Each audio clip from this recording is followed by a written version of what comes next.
welcome. Hello, I am Bandito Bane. I am the well-rounded nerd, the Super Spider-Man fan, and the Warhammer noob. And and so you and welcome to Geeks Talking Geek. I am, and we're going to be talking about all the geek culture that's going to be coming out this year. That's been going on for a while, and we will be talking about everything from comic books to tabletop and everything in between. All right, with me so far on the round table is Aaron Rogers. Yeah, Roberts, Rogers, Roberts, whatever. Yeah, they call me all that. Aaron. Yeah, Aaron. So I usually call you Battle Chaser. That's fine too. Yeah. We just try to that's my Joe Mad nerd handle. Obviously, for obvious reasons, I don't want to when I'm associating my art stuff, I don't use that just because that would be, I feel, a little disrespectful to my main man, Joe Mad. But yes, I am also known as Battle Chaser on the Twitch and on Discord. So, all right, so welcome to the show. Thank you for coming on. Thanks for having me on. I know you've been asking me to do this for a while, and I'm sorry it's taken me so long. Life be crazy.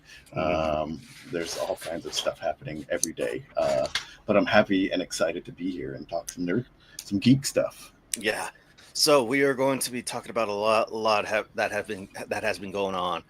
J. Michael Straczynski and J.M. DeMatteis has just announced that they are both going to be doing an amazing Spider-Man short story. Justice League, the Victorian era of Justice League is going to be launched with Gotham by the Gaslight.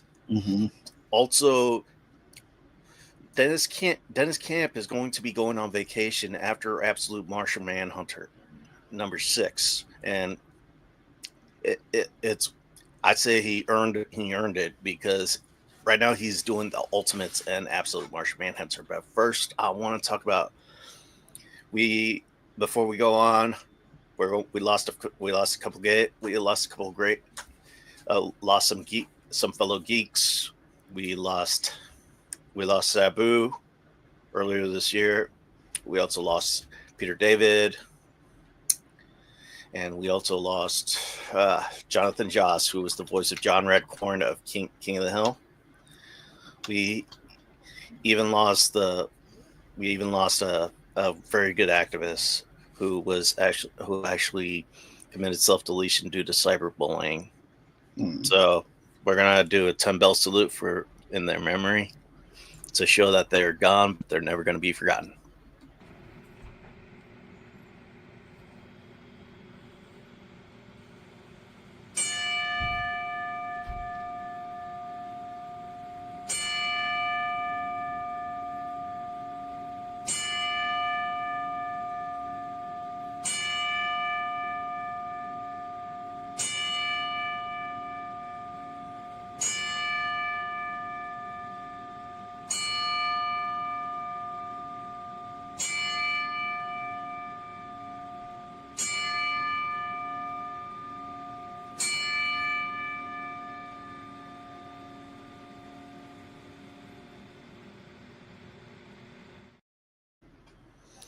All right, so let's get on to business. First thing I want to go on is there was this rumor that there was this announcement that just happened.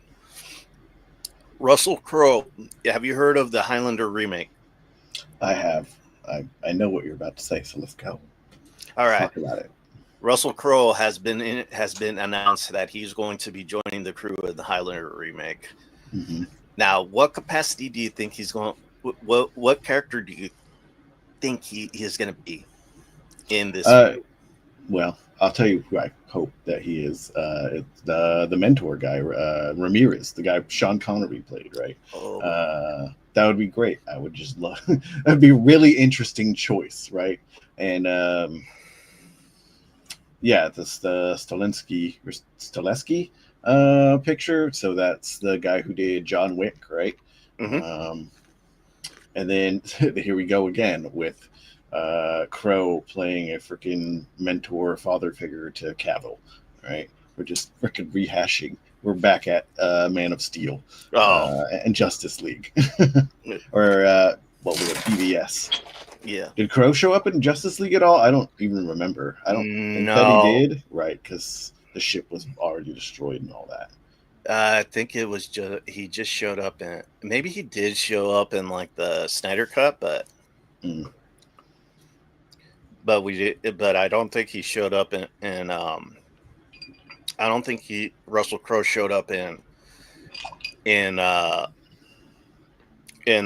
like Joss Whedon release. Okay.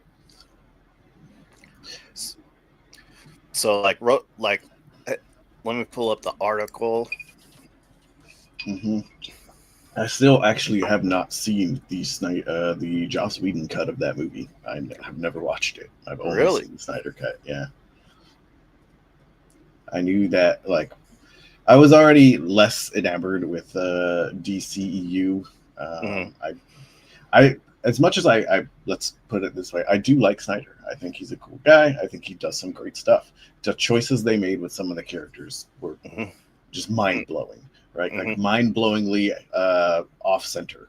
And so after BVS, I was just kind of like, Wonder Woman was okay. Wonder Woman was probably one of the best, right? A good portrayal, done really well. But like, I had no desire to see the Joss Whedon Justice League after everything that happened with that, and the way that Snyder just kind of got and ceremoniously left that picture. It was sad for him, right? Like, damn, man, you worked so hard at this. So, but anyway, on to Russell Crowe playing dad to Cavill again. Yeah, that was a good. All right, so this was So this was announced like last week that Russell Crowe will instruct Henry Cavill in the ways of the immortals in the remake of Highlander. The Oscar winner is set to play Cavill's mentor in the variation played by Sean Connery in the 1986 original film. John Wick director Chad how do you pronounce the name again? Stahelski? Yeah, Stahelski. Yeah, Stahelski will oversee the remake, which has the script by Michael Finch. Highlander is being backed by Amazon, MGM Studios, and United Artists. Is being run by former Netflix film chief Scott Stubber. Film will open theatrically. Yeah, it's cool, man. Amazon is like becoming the place for Henry Cavill right now. Yeah, it's that and Voltron, right? Which we're gonna see soon.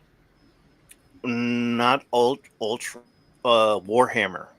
I mean, Voltron. He's in Voltron. New Voltron, like Defender of the Universe shit.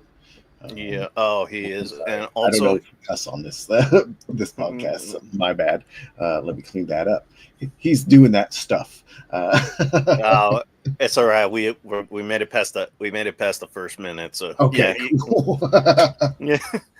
So like Ultra, so Cavill's going to be involved in Voltron, and on top of that, he's also producing and going to be starring in the upcoming Warhammer TV series and movies that they want to do because Amazon just partnered with Games Workshop, and I would love to see that because Henry Cavill has admitted that he is a big fan of Warhammer, and I am a big fan of Warhammer. I'm not a huge fan. I'm aware of it, right? I enjoyed the Cavill episode of the Secret Level. That was great.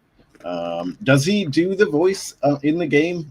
I don't know if he does that voice or not. No, he was not. He did not do the voice of Commander Titus. That was. I think they actually had him. they didn't. He like the voice. The entire thing about Commander Titus was that he was a character.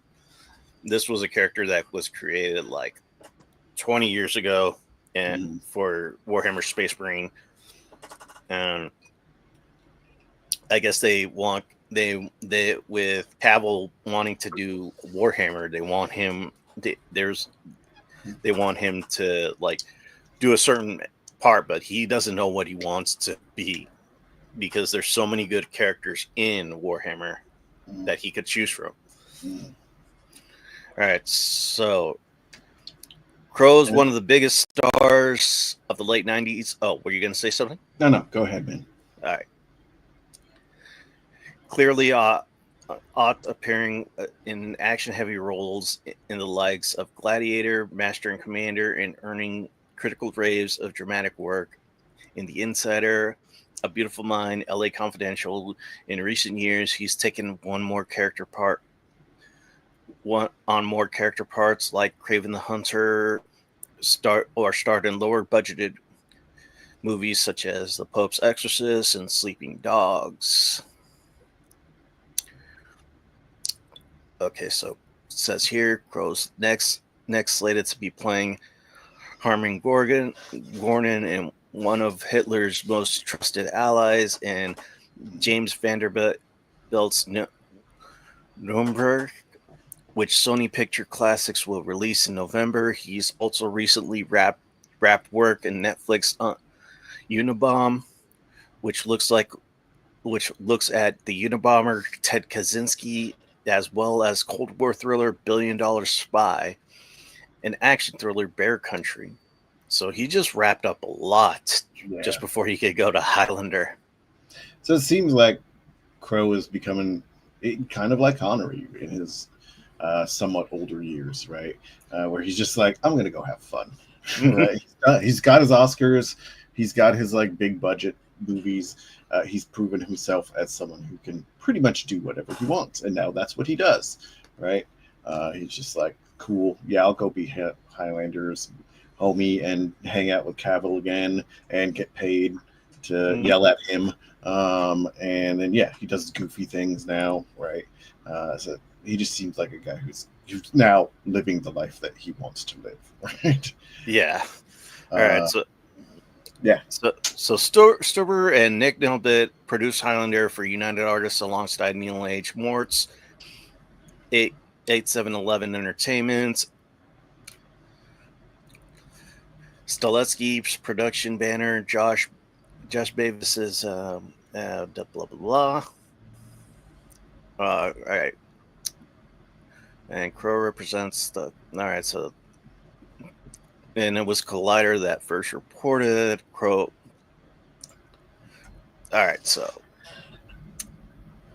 it was Collider that reported this, and it says there could be only one, but there's room for Russell Crowe. Collider exclusively reveals Oscar award-winning actor, Gladiator star, has officially joined the cast of Highlander, the long-awaited reboot from John Wick mastermind Chashka Stalesky. Crow will star as a key role opposite of Henry Cavill, who was previously announced as the film's sword-swinging immortal lead. The project has been in various stages of development for nearly a decade, but with Stalesky locked in as director and scheduled and revealed earlier and exposed. I am really excited for this. I do like Stalesky's. I do like Stalesky's work. I think he's a great action director, and plus he could do drama like we saw with John Wick. All I've seen from him is the Wick series, right? And definitely he kills it with the action. I love that he is very practical with his action, right? It's the old school like gun fu, like very deliberate action, not shaky, which I know that is a style, but not my cup of tea. I like to actually see what the hell's happening. And so, yeah, that'll be real interesting to see Highlander done in that style. So I expect John Wick with swords, something like that, and then the Shakespearean aspect of it as well, right? I could see that because this is weird. The story that was in Wick was very Shakespearean, right? He was very steeped in like high culture and like knowing the rules, and it's crazy. Interesting choices. I'll see it. Right, I'm not mad at this. Yeah, I did hear rumors that maybe Adrian Paul and Christopher Lambert might be in there as cameos. Okay. But I don't know what how big their roles are going to be, and I wouldn't mind it with them just being there as cameos, because if they try to make it some kind of universe connection, multiverse thing, please don't. Right, just like have them walk by in the background and be like, "It's them, it's the freaking Highlanders." That is way cooler to me than trying to like craft the entire story around their cameos. I don't need that, right? So hopefully that isn't what we get. If I were making the choices, which I'm not, and I'm not being paid anything like I am. So, y'all want to hire me? Come on. I'm over here. Vito Baines podcast. So like yeah, I'm excited. I want to see like that. Like right now, his role hasn't been really hasn't been really discussed, but I can easily see him as Ramirez. Mm-hmm. I can't see him as the antagonist, but I can see him as Ramirez. Yeah, I always loved the Highlander lore. It's been a long time since I watched any of it, and I never really got into the show. But at least the first movie was awesome. The second movie was a camp classic, right? And then after that, it just kind of got. You know what I feel like it did? It did a Kingdom Hearts. Like it's just like the lore goes nuts, right? Like, yeah. So, but kids, if you're out there and you haven't seen the original couple Highlander movies, please go check them out. They're definitely worth the watch, right? Like, I think there's plenty of people now who have no freaking clue what Highlander is, right? It's been long enough that a reboot is really, you're really starting over from scratch. Yeah.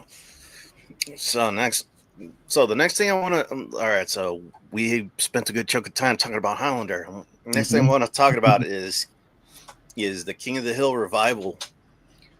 Now, this revival has been in the works for years, and they just finished it. They just announced that it's going to be coming out in August. Okay. And it's going to be in Hulu.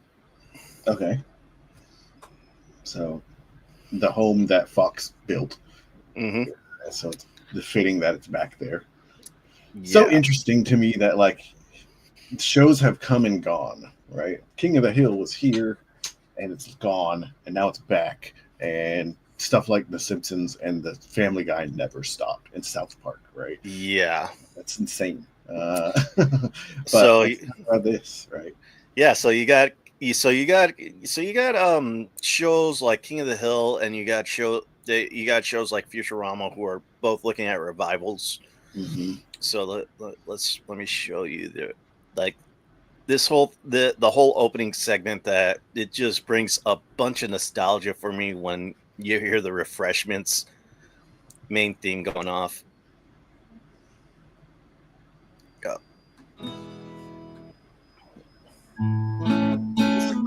Okay.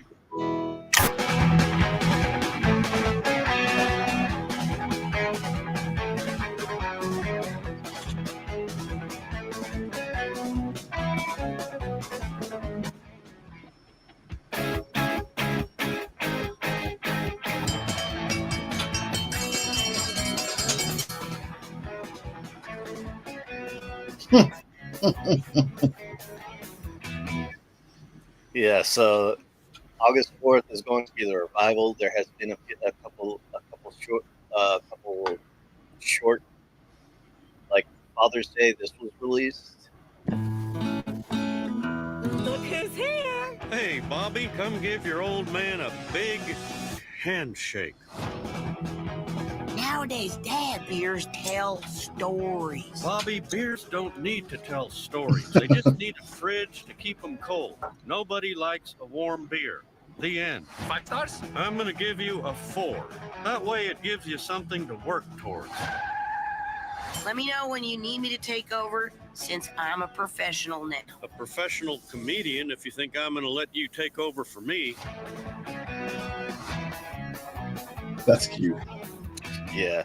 That last thing is, that's great. Yeah. And then they released a clip like last week.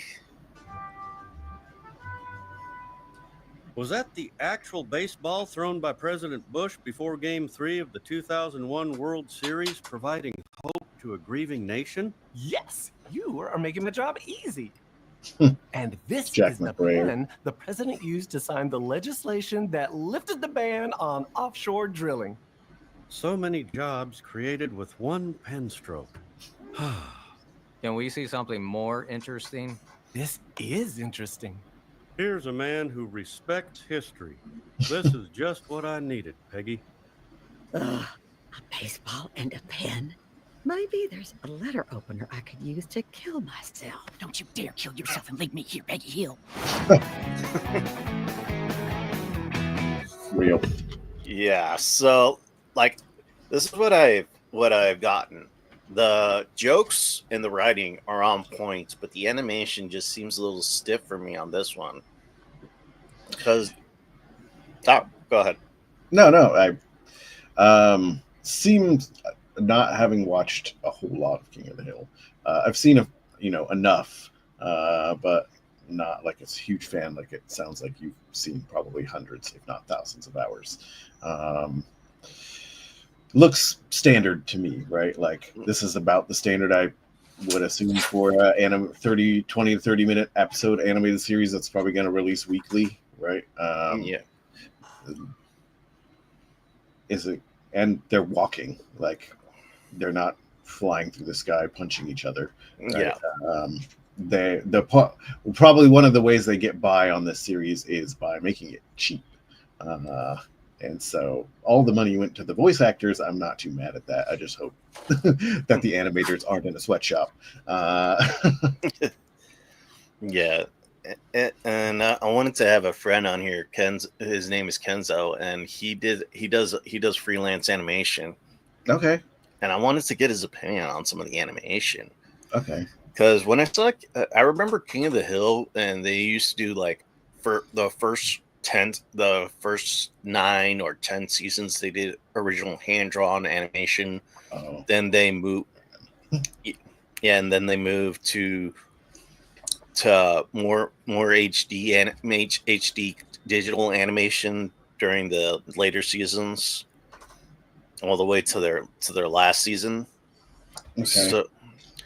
So and the way they did it is that it would be more fluid and the type of like more realism, almost kind of like a rotoscope. Okay. Rotoscope style of animation. Like, let me show you what I mean. All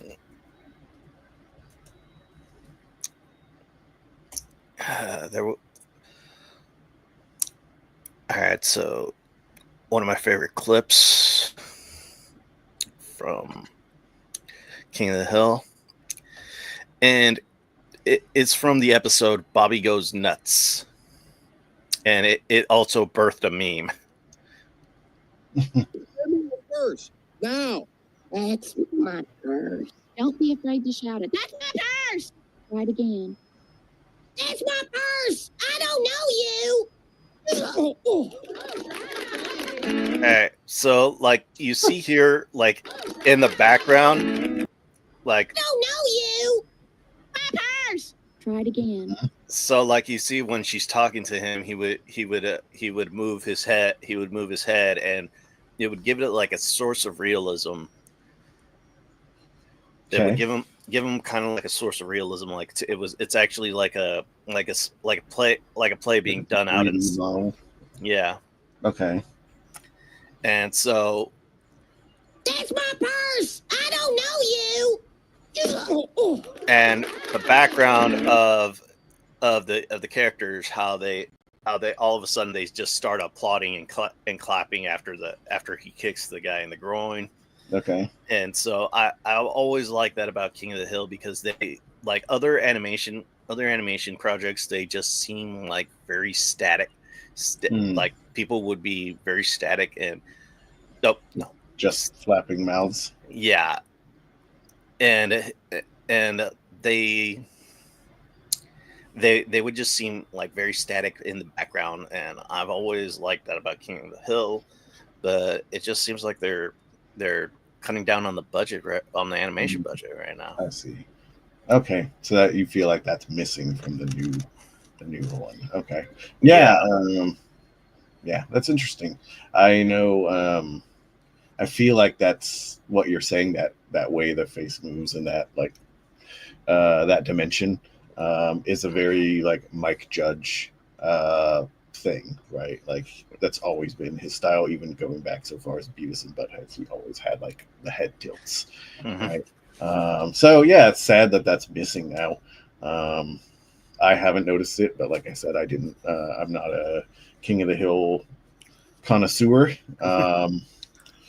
I love that Bobby's old now, man. Where's we haven't seen the older. Was that their daughter? Yeah, there was actually Luann Platter was actually Peggy's niece. That's right. She wasn't. Thanks. Yeah, but unfortunately, the voice actress who played Luann passed away in 2009. Brittany Murphy. Oh, that was Brittany. Yeah. R.I.P. I didn't know that. Yeah. So the show was still going on. Yeah, they're going to, and with what's going on, they're going to have. They say that they aren't going to, with the character who played her boyfriend and later husband, Lucky, who was this redneck that started coasting by just self-injury, but later became a family man and started working. He was voiced by Tom Petty. Oh, okay. And Tom Petty also passed away in 2017. Yeah. So it was announced that they were going to be honoring the characters, but they wrote in show that they moved away from Rainy Street. Okay. So now there'll just be some kind of memorial or something in this revival. Yeah, maybe their daughter Gracie will actually show up at the Hill House. Okay. Yeah, so we do have like a lot. Like if you go through, a lot of people went through the opening frame by frame because it shows like an entire passage of time from Bobby being like from the end of the series all the way from the end of the original run all the way to the new revival. Mm-hmm. Yeah, Bobby's in a really interesting place. So yeah, I want to see him fight his dad on the propane fields. Yeah, well, the thing is, it's going to be interesting because he is a fusion chef who uses Japanese robota style. Oh, okay. So he's not a propane. He's not a barbecue chef. He's like I'm a pro. He's like a pro chef. Yeah. So he actually in the synopsis it says that he's a fusion. He works at a fusion restaurant where he basically implements Japanese and German style dishes in the robota style of cooking. And in robota they use charcoal. Wow. And Hank does not like charcoal. He's more he loves propane. So that I want to see that. Yeah, I want to see that dynamic going on. Yeah. Kind of like Yeah. For some reason, I was thinking he also went to propane sales, but now it seems like not only did he not do that, he is the complete nemesis of Hank. How dare you, son? Cook with charcoal. Like, Yeah. You might as well have stabbed Hank in the heart with a dagger.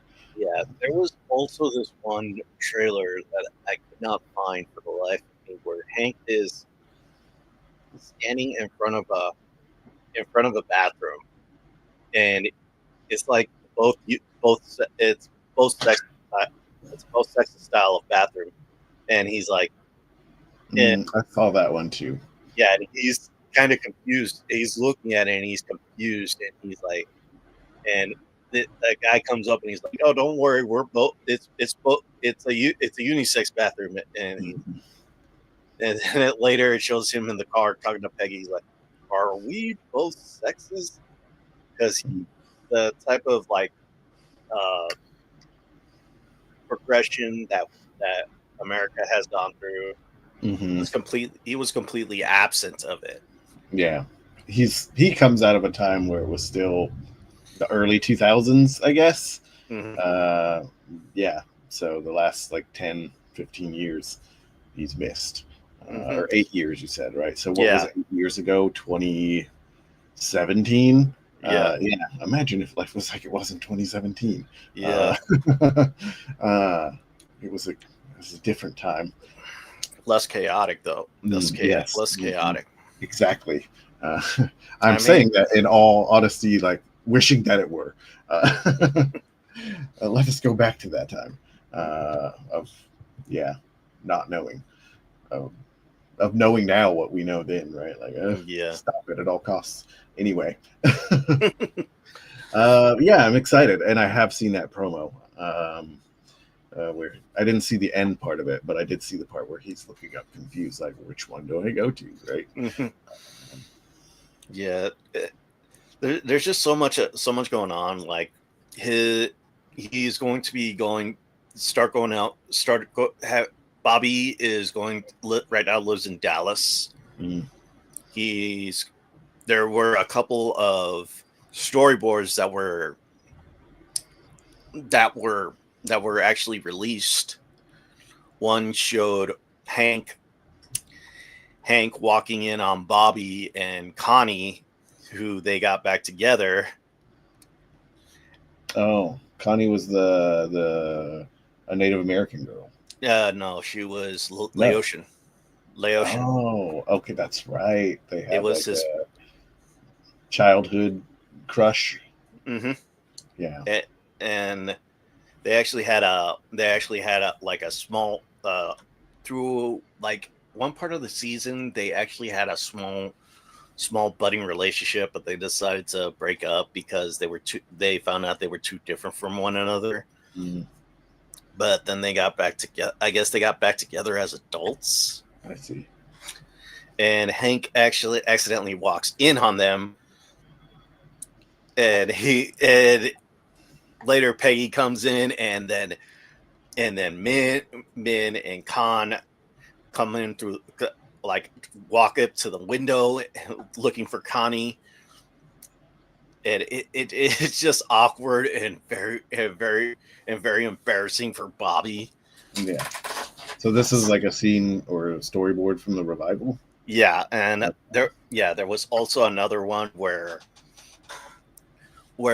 Peggy needs to get an MRI, but she seems to have a closeted fear of claustrophobia.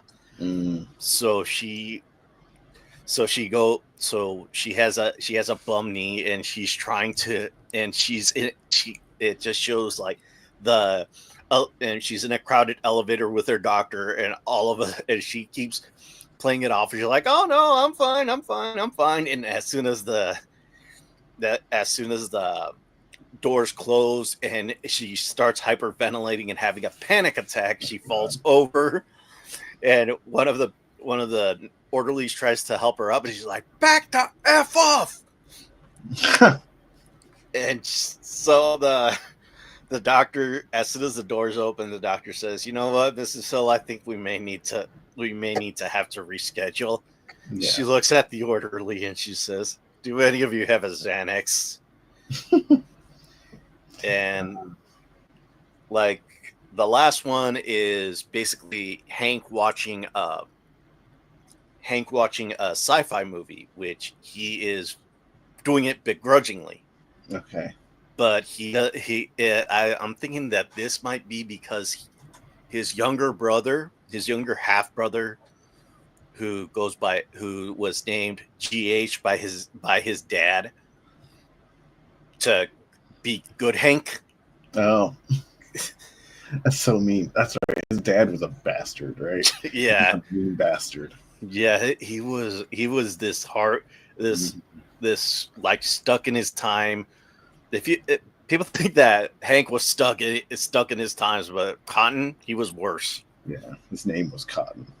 Yeah, so like GH, I think he's trying to watch this movie so he can bond with GH more, and he's begrudgingly doing it. But at first he begrudgingly starts watching it, and then he during a heartbreaking scene where he sees like the main character, his best friend, dies in his arms, and he's like starts crying, and then at the end it shows him watched the whole movie, and he has this big smile on his face, and he's like, and the main character becomes a king, and he's like, attaboy. He goes through the whole name, kind of like first of his name, King of the Ragelians. I see. So Hank loves it. Yeah, he ends up loving it because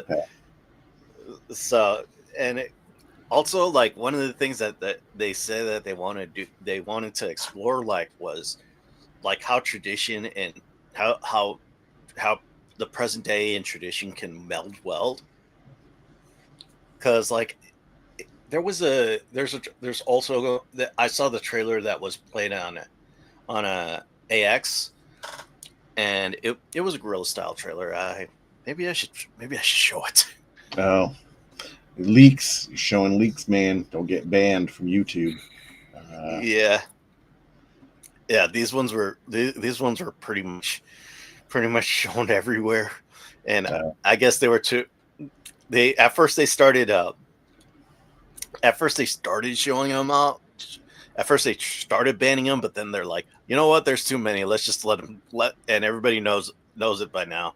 Yeah, so let's I've seen a million times already. Yeah. So like here's where the AX festival. This was the.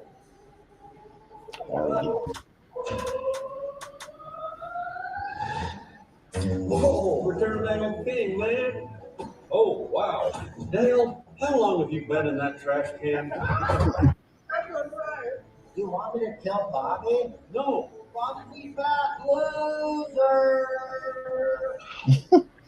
What? She can hear you, sir. Man, what's Eddie doing in the alley? No, you do. Who says Peggy should stay inside with the shape on? Shut up, Dale! Bobby Hill? Oh, Bobby ready to go. Drinking beer? Oh, no. Yeah? I was joking. I don't get it. Tradition, freshly cut lawns, respect for your elders, the roar of a crowd after a touchdown. These are the stories of Texas.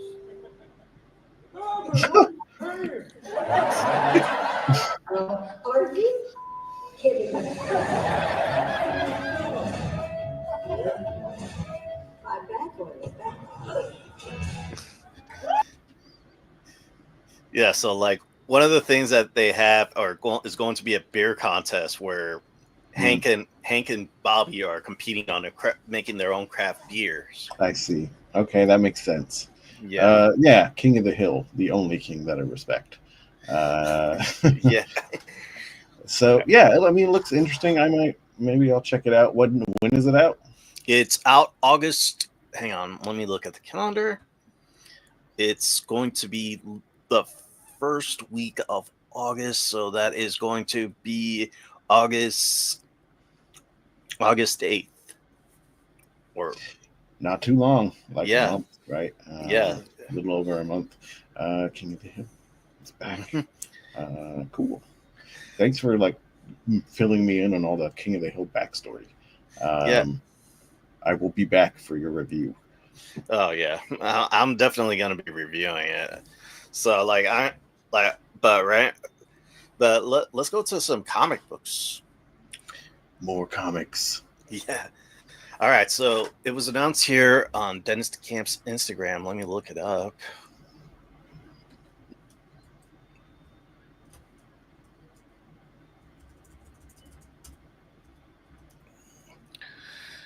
Should have done this before for the show. It's all good. I came in and interrupted you. But also, that is what I did prior to calling. But yeah, let's talk about this man's taking a break. Yeah. Camp. Yeah. So Dennis DeCamp, like recently, just on Monday, he just announced that he's going to be on vacation after the release of Martian Manhunter number 6. Okay.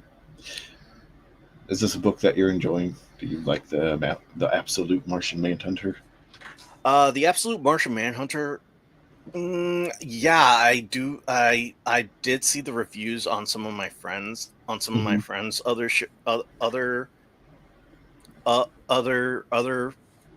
sites. Like I do watch. He does have. He did. I saw it. Like I have a friend named Wakasashi Gray. He does great. He does great reviews, and he actually said it was like watching. It was very similar to Grant Morrison's Animal Man run. Okay.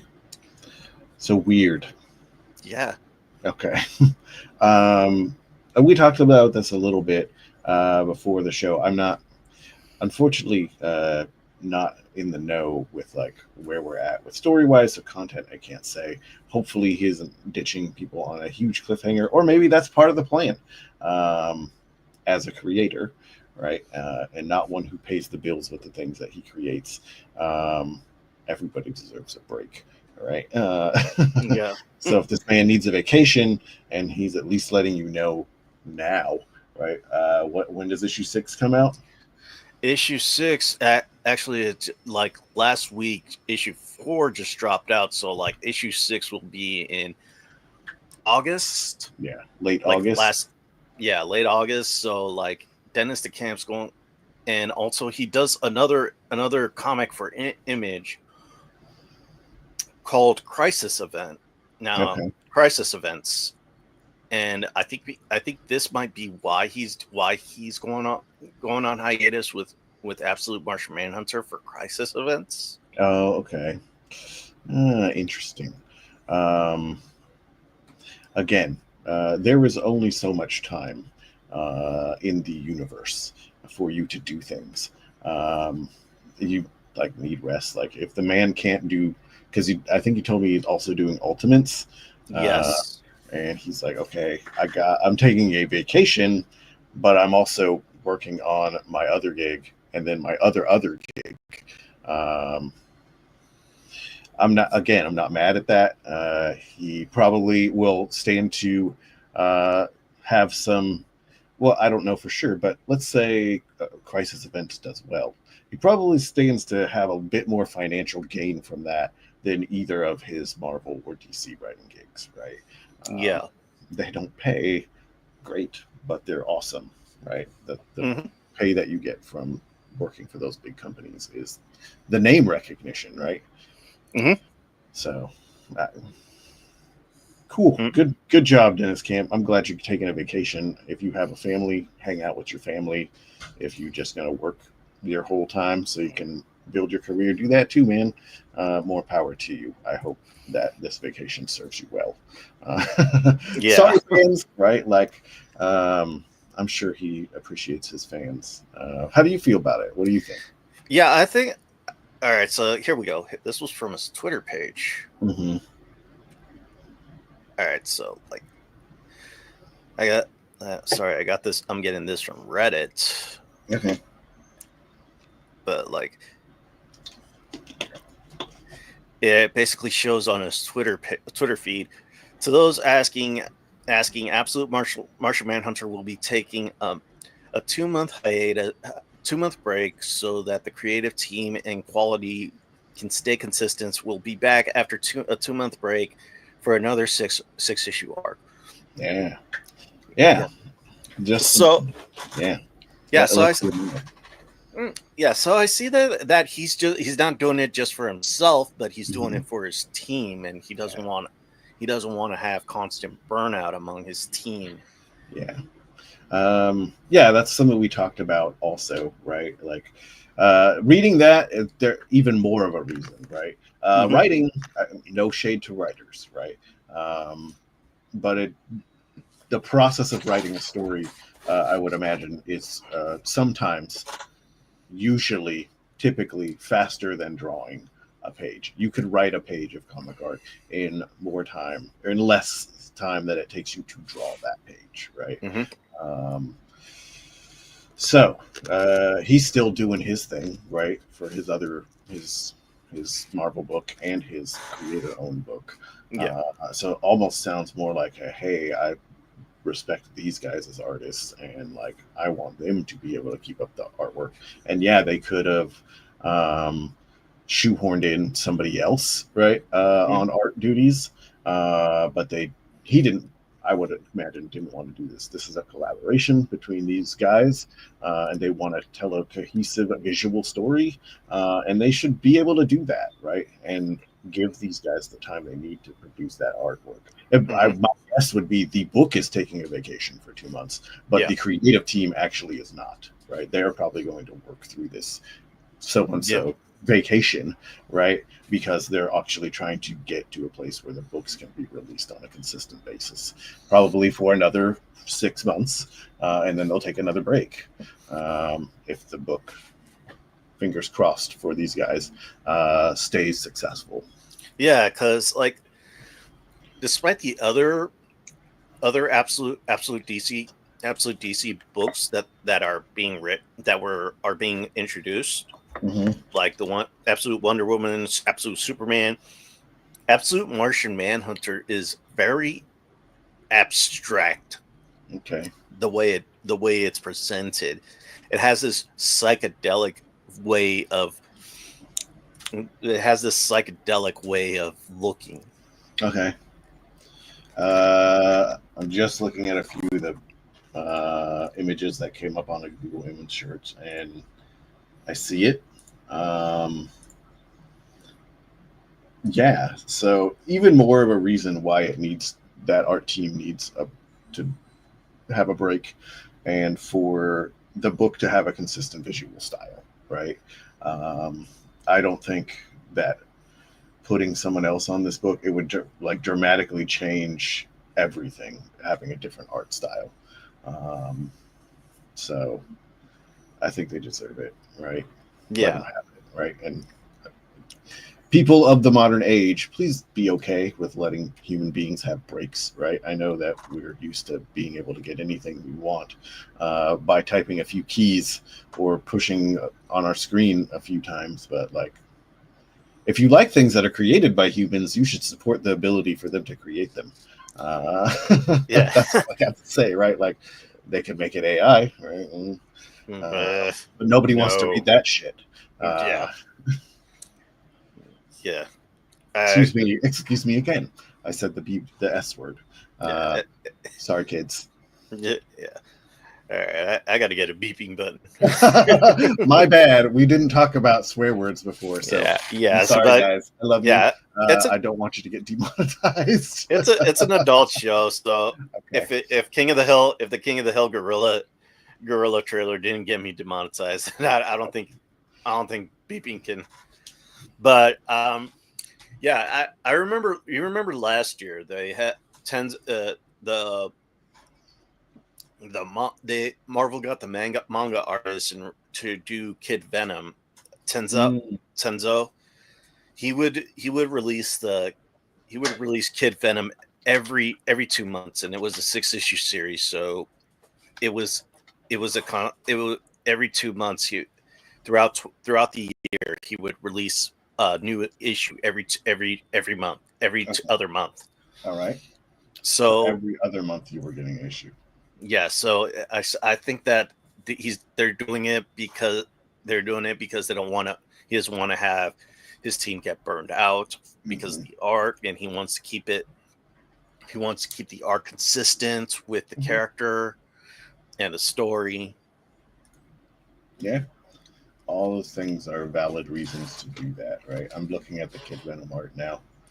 I'm like, this is interesting. Yeah. Now, like, I might want to just pick up this book just to see it, right?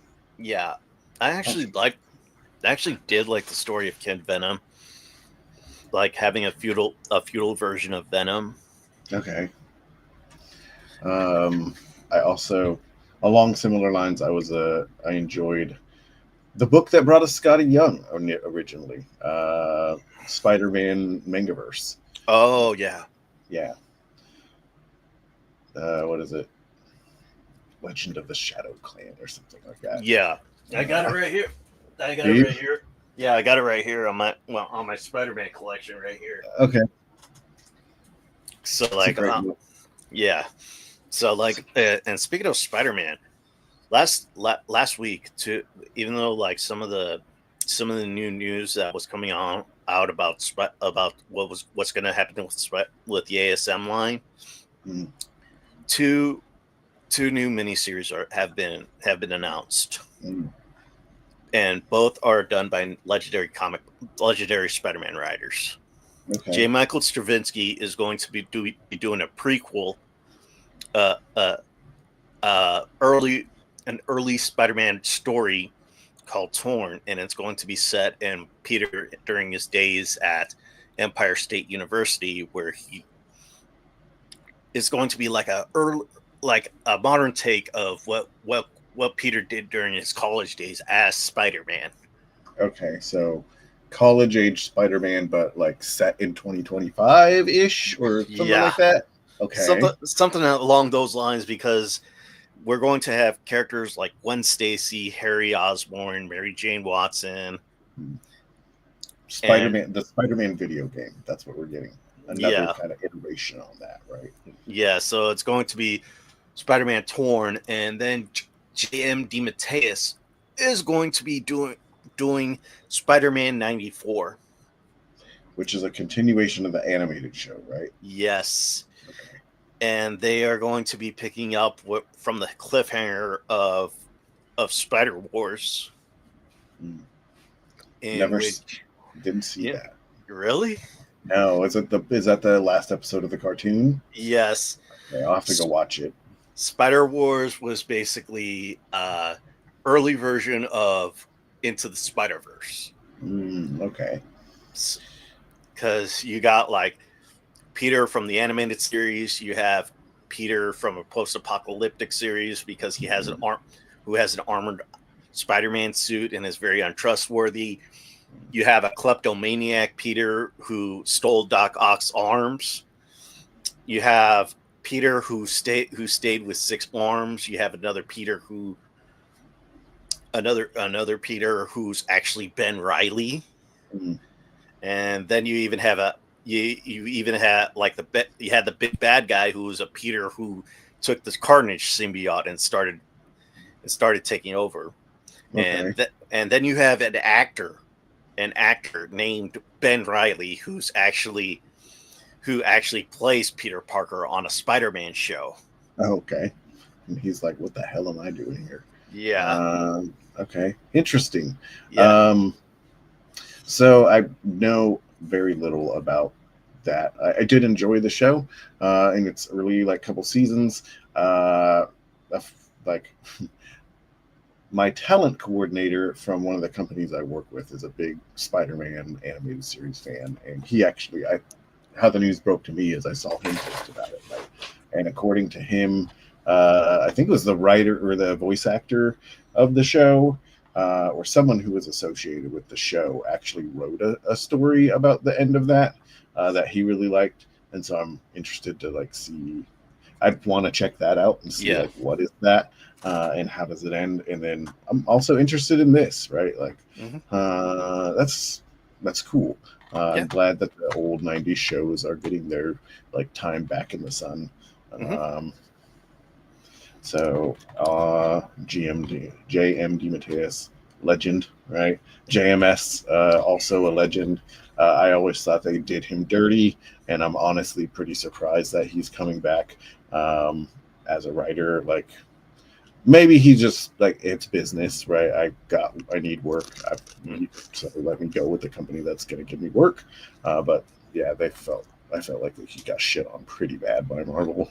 They canned his run, like they ended his run by invalidating it, right? Which was pretty dirty. But hey, all's well that ends well, right? He's back.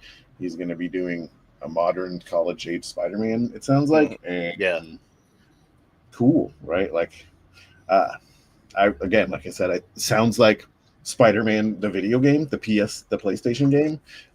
That's a similar, like, timeline-wise. But I imagine that the writers of that, again, no shade to them, they write video games. So let's see what J.M. Straczynski can do with that same setting, right? And there's no Gwen. There's no Gwen in the Sony games. Yeah. So, hang on. Let me pull this up. Also, did you play either of those games? I'm finished the first one. Finishing the Miles game. No, I have not. I've seen the playthroughs, but I do like the way that I do like the animation, the writing that they did on some of them on them. I also heard they made poor choices with Venom. So which it's so hard, right? Because of the origin of Venom is so stupid. It's so comic book. It's not stupid. It's very comic book, is what I would say. Like, it's hard to do that in a actual movie or other format that doesn't take all of that stuff into account. See, I almost said it again, but I didn't. But yeah, let's go back to comic books. What do you got? More on the JMS thing? All right. Yeah. So like, one of Spider-Man's most legendary writers is swinging back into action this fall. J. Michael Straczynski, acclaimed mind behind the most beloved runs of Amazing Spider-Man in history, is back for Amazing Spider-Man Torn, a brand new 5-issue limited series launching in October. Straczynski, Pepe Perez. Yeah. I loved his stuff during Venom War. Okay. Like, fan favorite artist Pepe Perez, to tell the story that takes readers back to Peter Parker's college days, Empire State University. Expect appearances from Gwen Stacy, Harry Osborn, MJ, and Flash Thompson, plus classic villains, and an all-new threat that shakes the Marvel Universe to its core. While longtime fans are hoping for JMS to return to Spidey for years, Torn offers something fresh, gripping new chapters that dive deep into the unexplored parts of Peter's past, one that could make a major implication for the present. Interesting. JMS wrote some of the most all-time favorite. Oh, Christ! I hate Nick Lowe. This guy, I hate him. I hate this guy. He's not your favorite editor, is my understanding. He's a Spider-Man editor right now. Yeah, and from what I heard, it's a rumor going on right now that he's going to be leaving Spider-Man after 1000. Okay. And he's issues. And he's going to be going to the Cosmic Office, where he's going to be looking over the superheroes, like the Silver Surfers, Guardians of the Galaxy, the New Imperium, which actually is being done by Jonathan Hickman. Oh, okay. Next stop for crazy stories. Yeah. Cosmic Office. So like he, especially since he was the one that created one of the most hated Spider-Man characters since Alpha. Who's And that? this is Alpha was supposed to be like this creation was this I creation. remember Alpha. Yeah, I read that story. He was the kid with Superior Spider-Man, right? No, he came in at like during the Spider-Man's 50th anniversary, and it was post Superior Spider-Man. Oh, that's right. Yeah. And he was supposed to be like this new version of. He was supposed to be like a different take on what Spider-Man had, but this kid was arrogant. He was sloppy. He did not take responsibilities. He didn't take responsibilities seriously. Yeah. And he was introduced in the 50th anniversary. Skip 10 years, you got the 60th anniversary, and you got another hated character introduced in Paul. Oh, the Mary's MJ's new husband. That guy? No, boyfriend. Oh, boyfriend. Sorry. But they spent like the thing is that this whole thing is that they were manipulated into staying together because Paul's dad wanted to hurt Peter in an emotional level, and then he wanted to kill Mary Jane in front of him. Oh my God. And yet they don't bring that up after the fact. Come on. I mean, sure. At the same time, like so many things have been swept under the rug. What happened to Peter and MJ's kid from like the late 300, 400 eras, right? Yeah. Like, we just put that kid in a basket and forgot about it. Like, I mean, I think that's how we got Mayday at some point, right? Yeah. But that was almost even a retcon, right? They just decided to say, "Oh yeah, that was her. She's in a different universe now." Right? Mm-hmm. Like, what happened to the actual one that was born? So they do that stuff all the time. Yeah, and then they also like one of the things that they did was like, oh, she was never born because one more day happened. Yeah,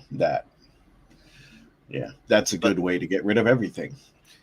Yeah, but like I've always did not like this way of thinking because they want to Marvel editorials like Tom Bavort, Nick Lowe, Dan Slott, they always say that they wanted to make Peter seem younger. And yeah, it could have worked. It worked back then, but it's been almost 20 years now. Yeah. And the people who you're trying to the audience you're trying to appeal to have grown up.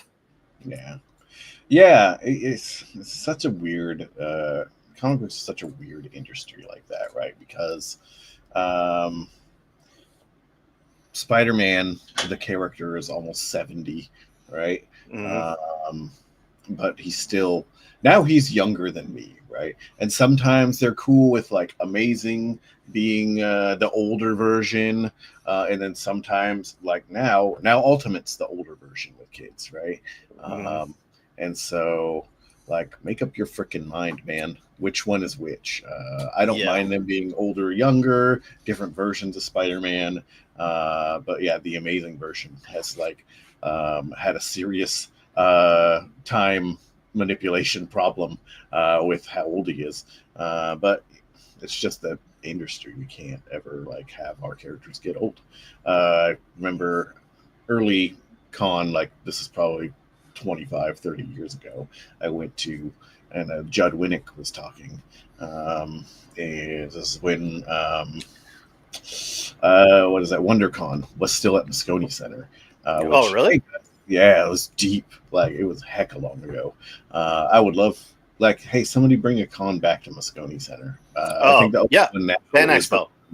Yeah, that one. But come on, man. Like, I'm a family guy. I can't be chilling at a huge comic convention on Black Friday weekend, right? Like that's family, right? Yeah. Well, there's also Galaxy Con in San Jose on August. Yeah, but I think I want to get to Fan Expo at some point. I'll get there. But I guess my point, I totally lost it. Was just make up your mind about what age you want Peter to be, right? Yeah. Oh, go ahead. No, that's it. Yeah, so like with especially like with other creators showing their distaste for like what Peter has been going through, like what Peter has been going through, what was it,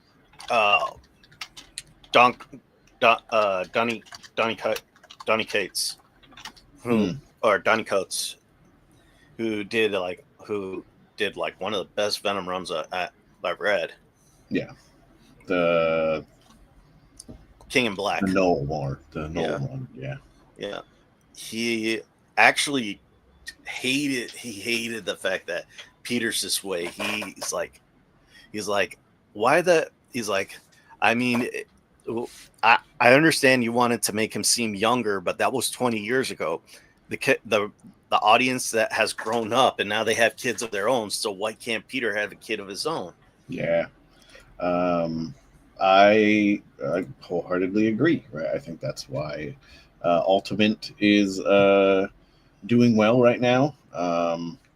Because a lot of the guys who've been reading Spider-Man forever are that now, right? And that's one of the appeals of Peter, is that he can be the everyman.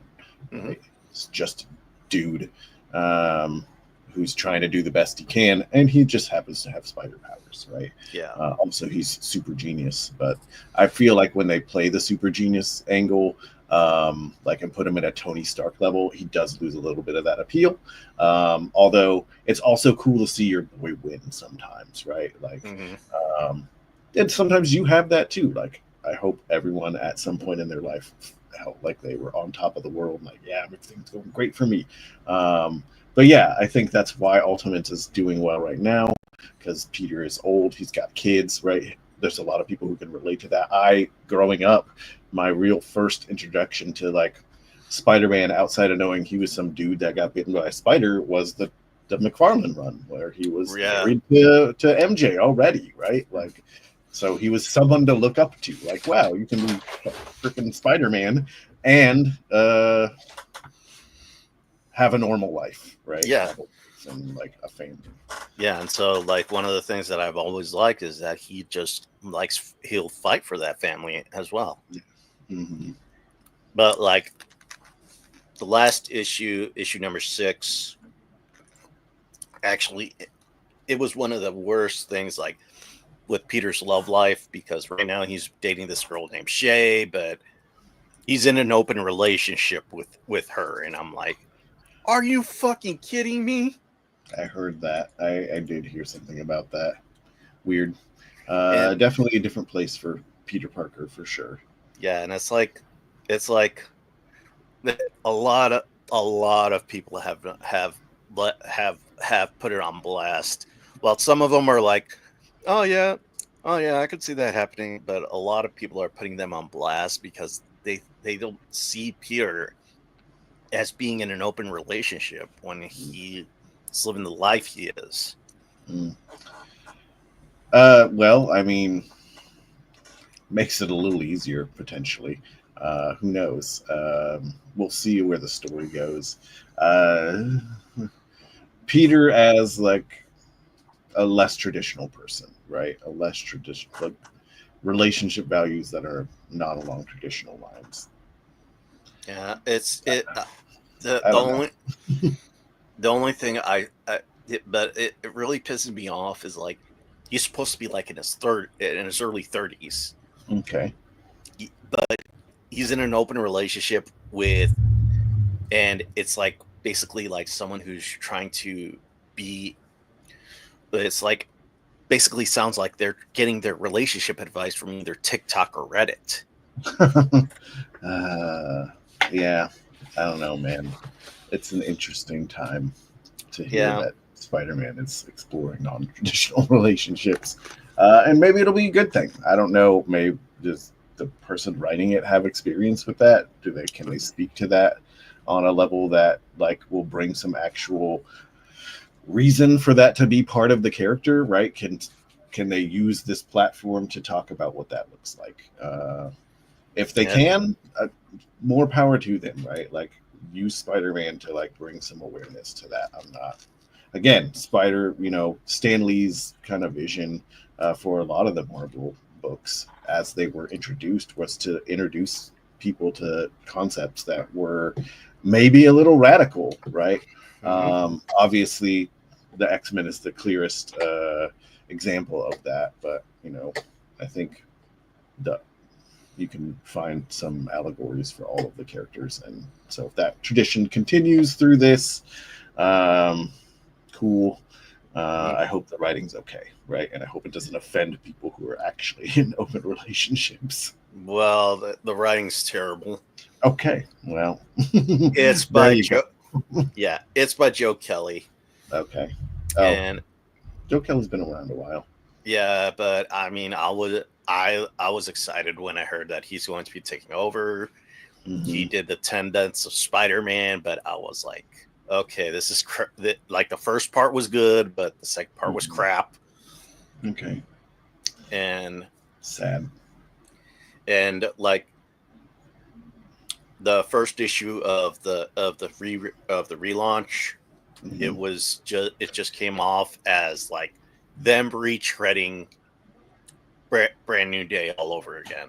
Okay. I think you had mentioned that to me before, and I looked it up and saw it's almost a panel for panel retelling. Like it goes through the very same story beats as Brand New Day. Yeah, that's sad. Right? Like, come on, can you do Spider-Man better than that? But yeah, again, then I get back to the industry is like rehashing things is what they do. They gotta try to keep bringing new people in, and they're gonna keep doing that, and then we'll have guys like Hickman who are trying to push the envelope, right, and they'll tell new stories, and they find new ways to do that.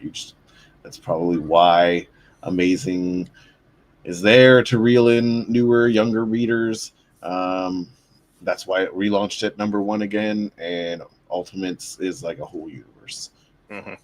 But I mean, I don't know if you remember back in the day when the first series of Spider-Man Ultimates came out, and it had like the younger version of Spider-Man. But when Spider-Man came out, when that version of Spider-Man came out, and it started overshadowing Amazing Spider-Man. So, and not long after that, it just felt like they decided that maybe we should make Spider-Man younger. And One More Day happened not long after. Yeah. It took a few years. Yes, I do remember that. I actually own every single issue of Ultimate Spider-Man, as well as like the first appearances of Miles and all that. So that was like my jam. That was my heyday of reading lots of comic books. So pretty familiar with that. And yeah, I think that's when when this whole thing started, right? When the reboots and relaunches were determined to be winning strategies for getting lots of sales. And so that's why we now see books restarting at #1 every few years. I would almost say we're like right back where we were in the 90s when the comics industry exploded, right? And I don't mean that in a good way. Unfortunately, Image is here though, right? And I think there are good stories that are being told on all sides of the street. You just got to know where to find them.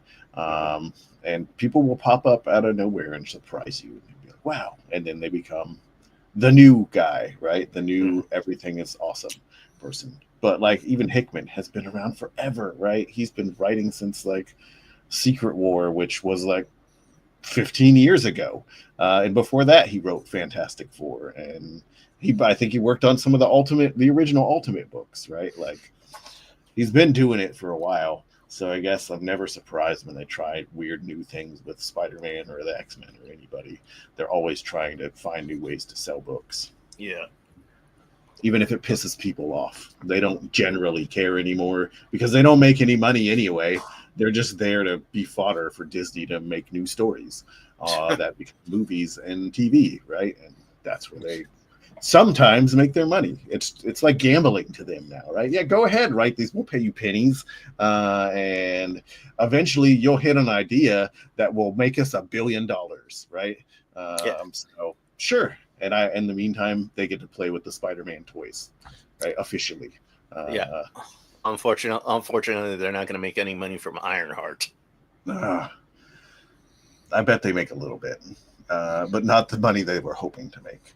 Have you seen it? And did you watch the first few episodes? I've seen clips. I remember her character during Black Panther: Wakanda Forever. Okay. And I would say that her character has not changed from what she is. And I have seen everybody label her as the most unheroic hero ever. Yeah, she doesn't. From what I've seen so far, she hasn't done a whole lot of great things in the show. She definitely seems to be making some poor decisions. I've seen much worse acted shows and produced shows. And some that probably cost more than this.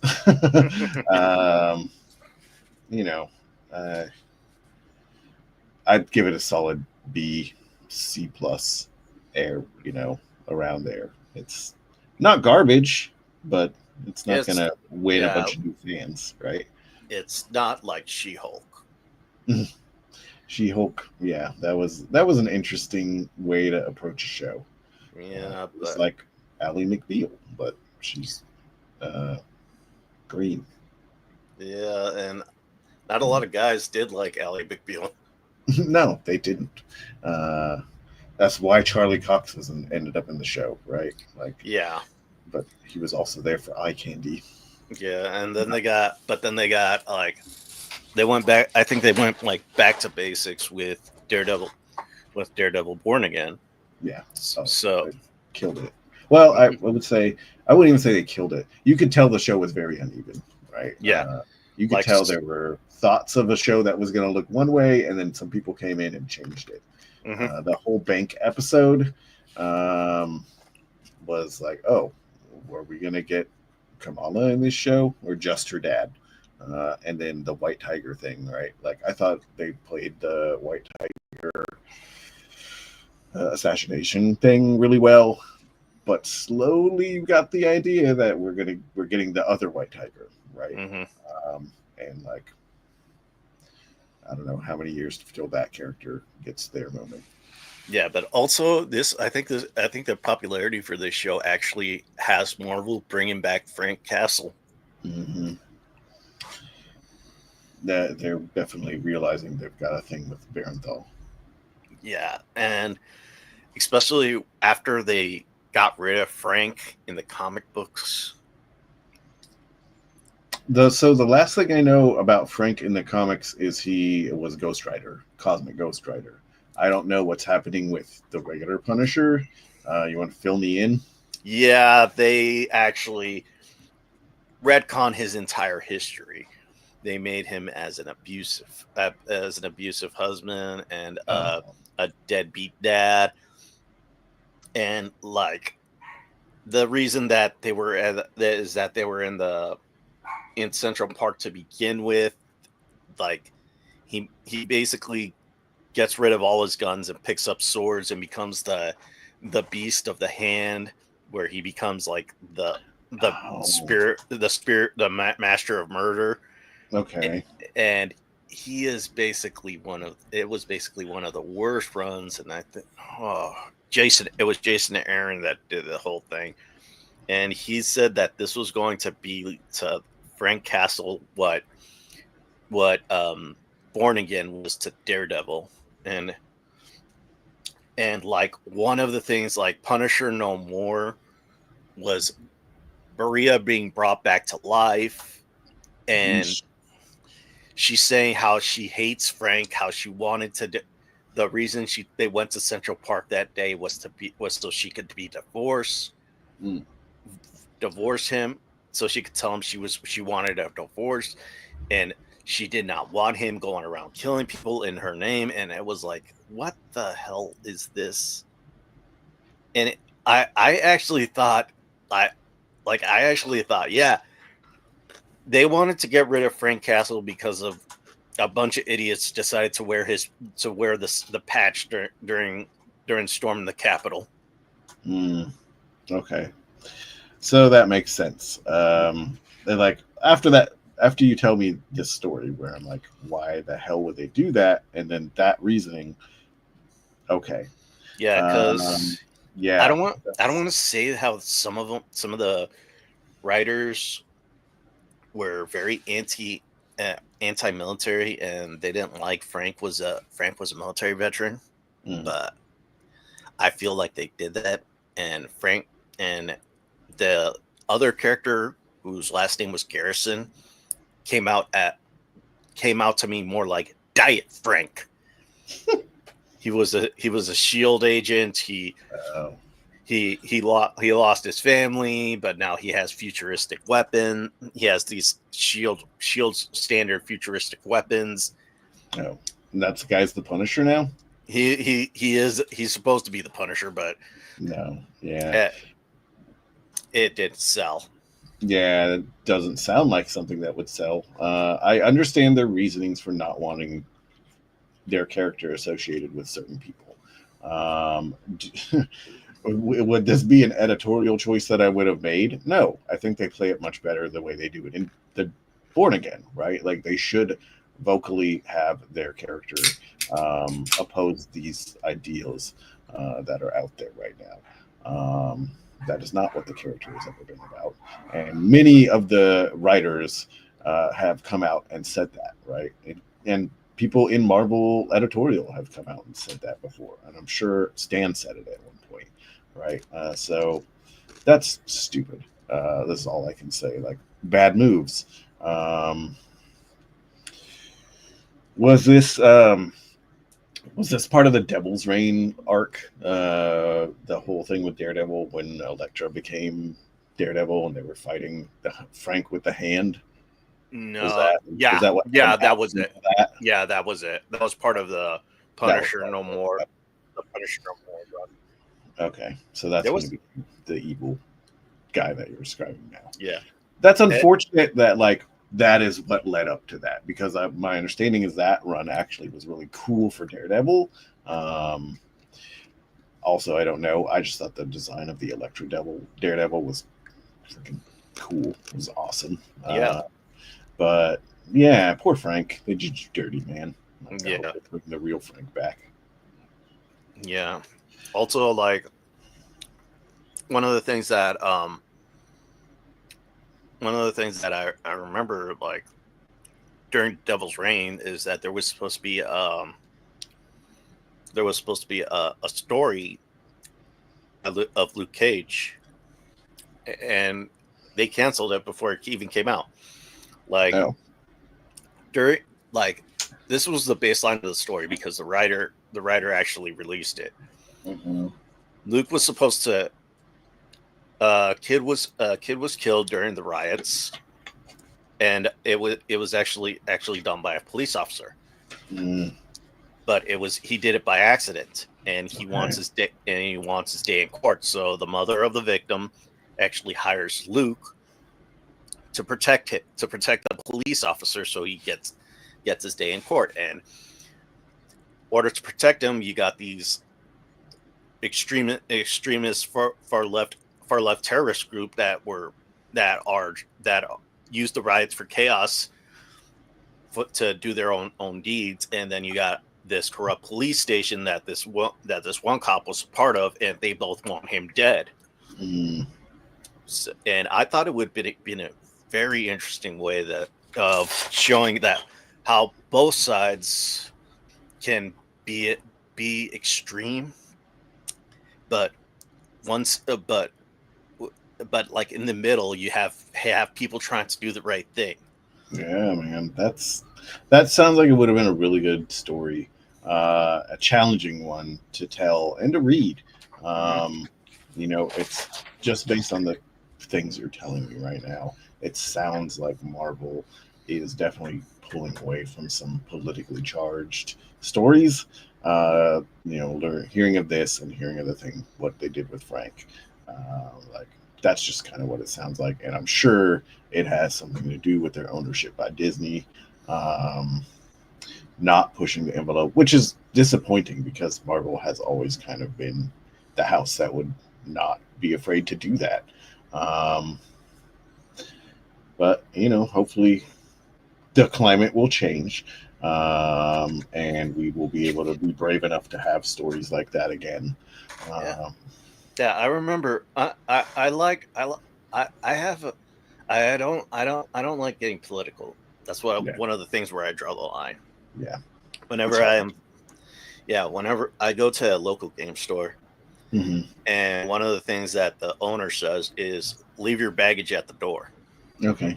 So, because we go over there, we want to have a good time. We want to talk about everything that's going on in the tabletop community, whether it's Yu-Gi-Oh cards or Warhammer minis.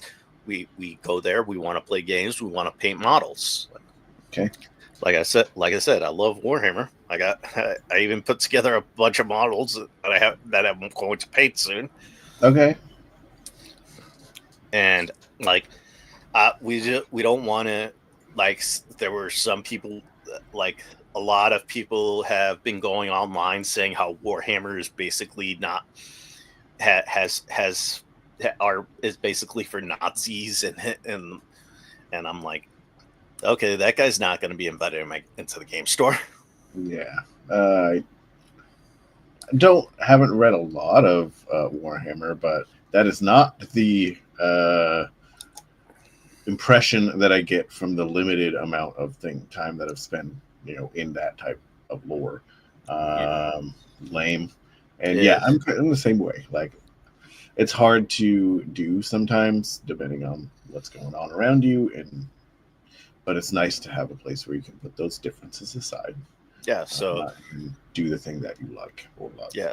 So right here, leave your baggage at the door. All right. That's what we're here for, right? Yeah. So I remember a friend who I remember my friend Sully accidentally made my friend Sylph uncomfortable because Pedro Pascal really pisses him off. I caught a little bit of that in one of your previous episodes. Yeah, and he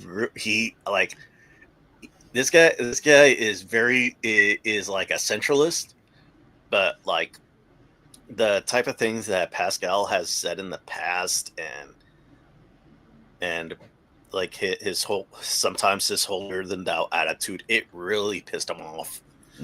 And it really made my friend Sylph uncomfortable. Okay. And Sylph is trans, and I'm like, okay, Sully, you can calm down a bit. Yeah. I missed all of that. I believe Pedro Pascal is very pro-trans. I also would lean into that camp as having a lot of friends and some family who are in the LGBTQ plus community. So yeah, it's easy. Leave your baggage at the door, but then, our people that we admire are also in those communities and may say things that are connected to those things, and then lines start to get drawn. So how do you do that, right? When it's invade even the things that are your fandoms, because it's just where we are. Yeah, but the thing that really pissed him off was when he basically put that stupid post on TikTok, or no, not TikTok, Twitter, after Trump lost the 2020 election, and he compared, everyone who voted for Trump as Nazis or Confederates, and it's like they're just people. They just see the world differently. True. That might be taking it a little far. At the same time, people who have supported Trump have said the exact same thing about everyone on the other side of the aisle. Yeah. Right. Yeah. They're constantly selling the same thing. So yeah, they keep saying how everyone on the other side of the aisle are Marxists or communists, and I'm like, dude, you both have. I know you're both hard-headed, but can't you just Can't you just put your differences aside and come up with a plan to run the damn country? Yeah. We won't get. This is not a Geeks Talking Politics, so. So let's go to something else. Yeah. Can I bring up something? Just sure. Go ahead. Something I saw yesterday or the day before, and has me somewhat excited to make sure I get to my local comic book shop in a couple months. Kirkman is taking over the Transformers book with issue 25 with Dan Mora. And so, man, you got anything on your screen to show? Sure. Yeah, I can show. It looks like an article from Geek Radar or Newsarama, something. Yeah, because I heard that the first writer, Jason Aaron, or not Jason Aaron, Jonathan.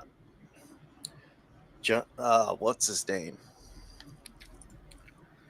Like the first few he wrote the first few Transformers books. Okay. Yeah, the guy's still writing now. Yeah, and he's not right now. He's doing G.I. Joe. Okay. And hang on. Sharing this thing. Let's see what it looks like. Joshua Williamson. Okay. So, Joshua Williamson did the first issues of Transformers, and then he started doing G.I. Joe. Okay, so Walking Dead's Robert Kirkman's going to be taking over Transformers. Yep, and he's bringing DC's best artists with him. So Dan Mora, looking great. We don't have to read this whole thing, but Skybound, of course, Kirkman's Image division he's kicking ass with right now. Mm-hmm. He has that Hasbro license. He's taking Transformers. It's one of their crown jewels of their Energon universe, which I have the first issue. I think I've read the first issue. I read Void Rivals. I have the first issue of G.I. Joe, but I haven't really been reading it. Kirkman and Moore will be joined by Color Spicer. Transformers 25. Feature a backup story by Kirkman and the other artist. And here's some art, right? Look at this freaking art. Wow. Yeah, Dan Mora is definitely doing work. This is incredible.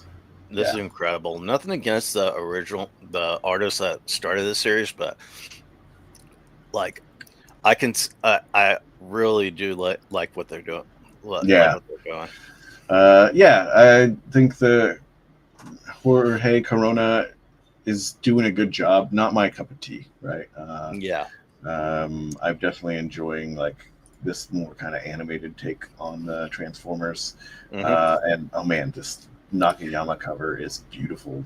Mm-hmm. And this fucking, excuse me, language again. This Kale New cover, wow, he's just like, yes.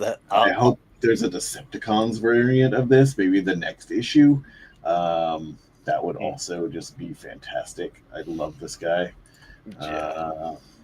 This might be a Dan Mora cover, or this is a Jay Lee cover. Wow! Yep. Oh, Jay Lee. I believe this is Jay Lee. Isn't that his signature down there? Can't really see. Yeah, I can't zoom it in, but I think right down here it says Jay Lee. Definitely has that shadow style that he has. And I don't know if you've ever seen the Jay Lee G.I. Joe Transformers book. Yes, I have. Really interesting looking. And then I think this is Corona variant, right? Yeah. Soundwave. You got a couple blank variants, so cool. So right. Yeah, so it looks good. I think that nothing against Joshua Williamson, but I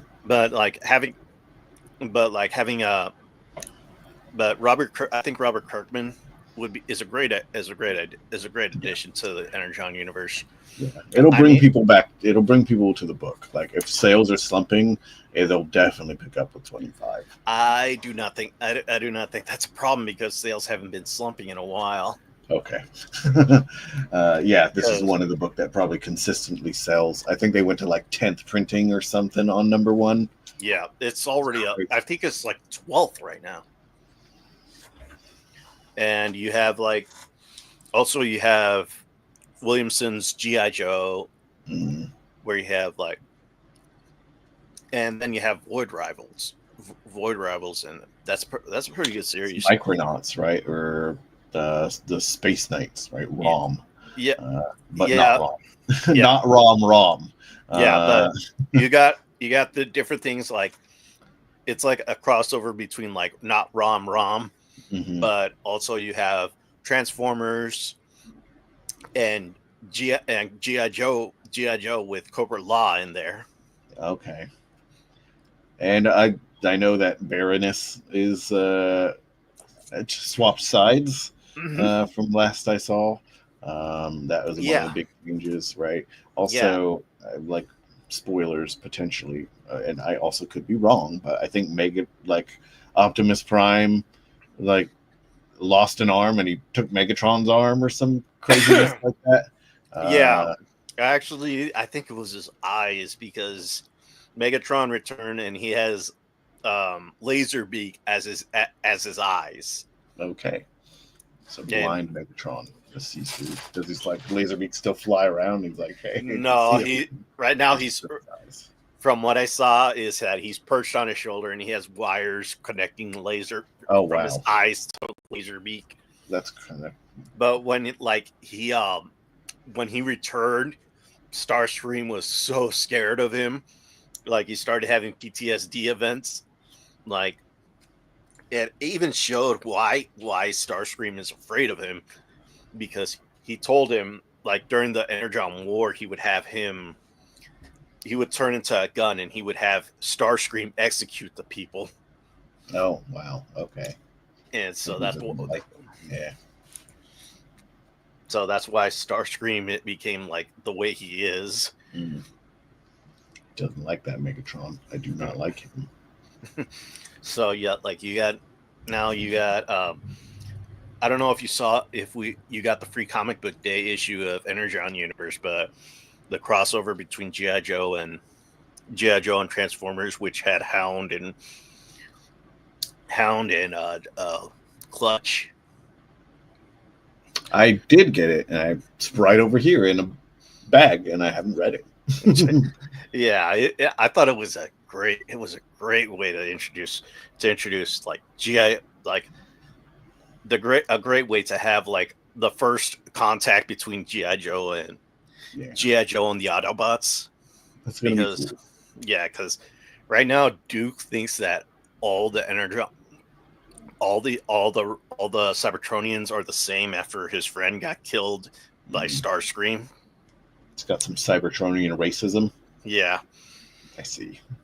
But like right now they're like I did like also like the first ever the Duke and the Duke side story that Joshua Williamson did, and the later Cobra Commander one. Those were pretty good. I also liked the Destro one, Kelly Thompson, Scarlet one.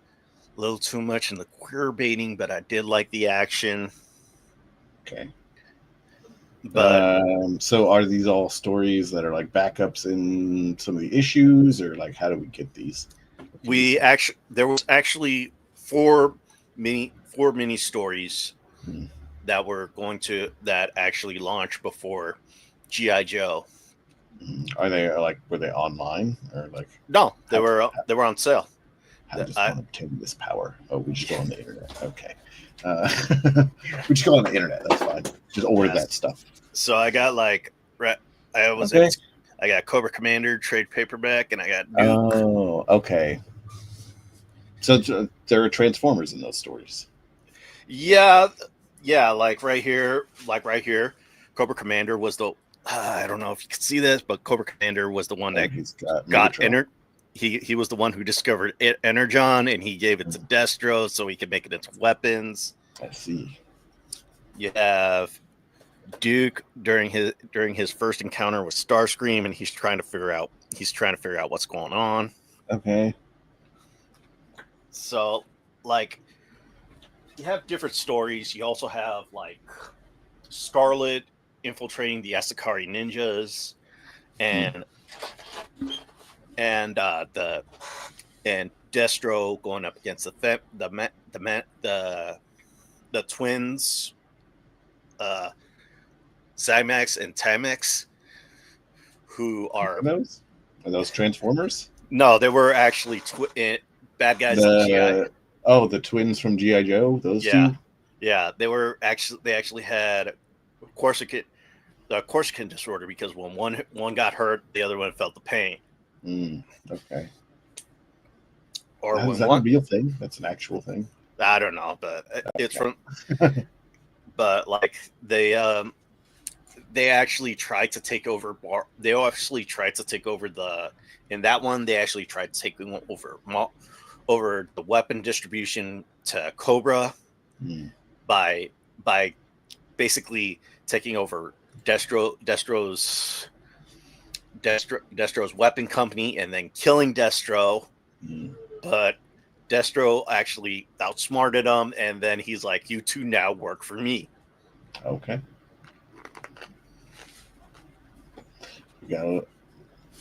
Everybody's having some fun. Yeah. We got all the staples. Do we get Sergeant Slaughter? No. He's a licensed character, I bet. Yeah. Also, his name is Sergeant Slaughter.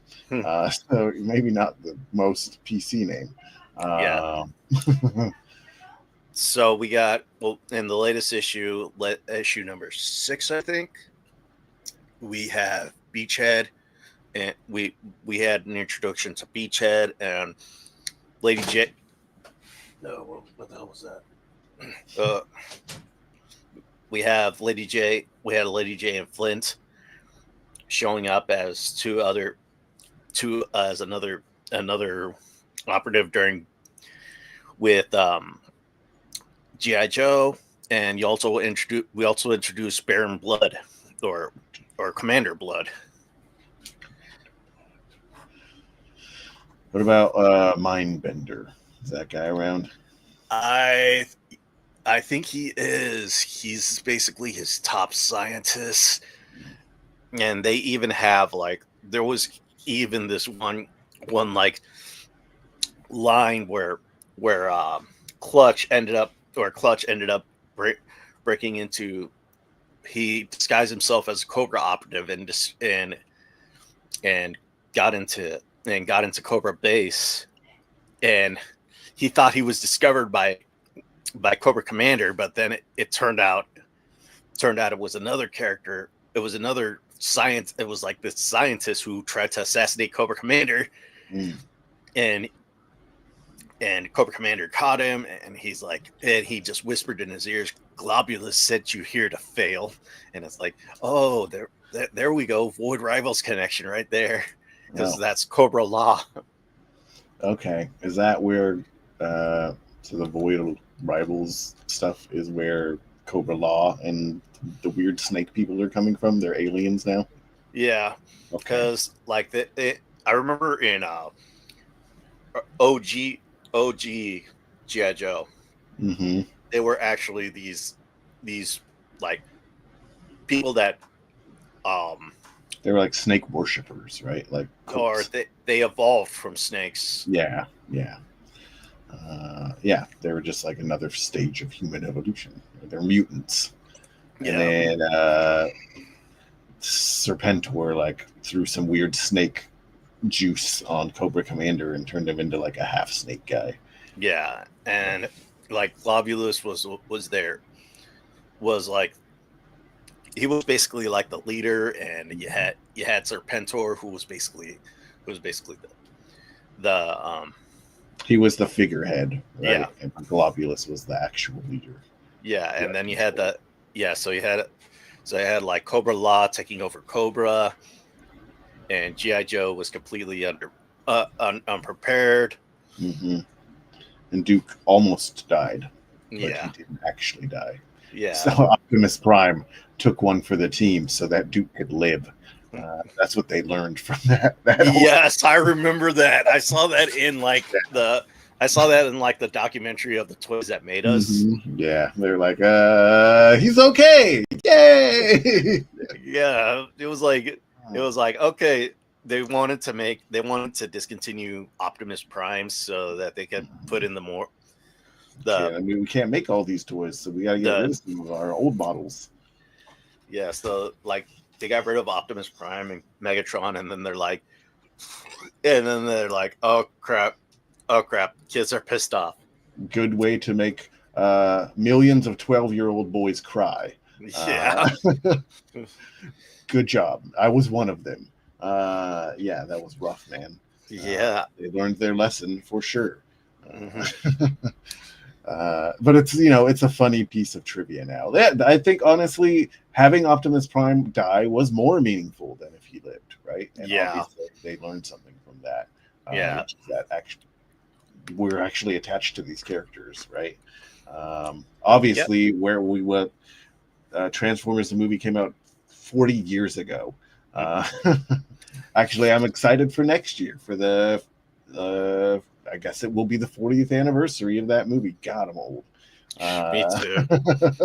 But yeah. Speaking about anniversaries, did you know that it is the 50th anniversary of Jaws? I did see that it's 50th anniversary of Jaws. Speaking of which, I was just watching. My partner and I are doing a movie marathon of Jordan Peele movies. We're watching Us. And like the first part of the movie, the kid is wearing a Jaws shirt. And I'm like, man, is that their way of telling you this kid is constantly in danger? There's just a freaking shark that's about to eat him for the first 30 minutes of the movie. Yeah, I mean, there are some subtle hints that Jordan Peele actually does to show it. Yeah. I haven't seen it before, so this is my first run. Please, when we're done, I'm going to finish that movie, so no spoilers for me. So out of all the Jaws movies, don't say excluding the first one, because that is a classic and that's always going to be everybody's favorite.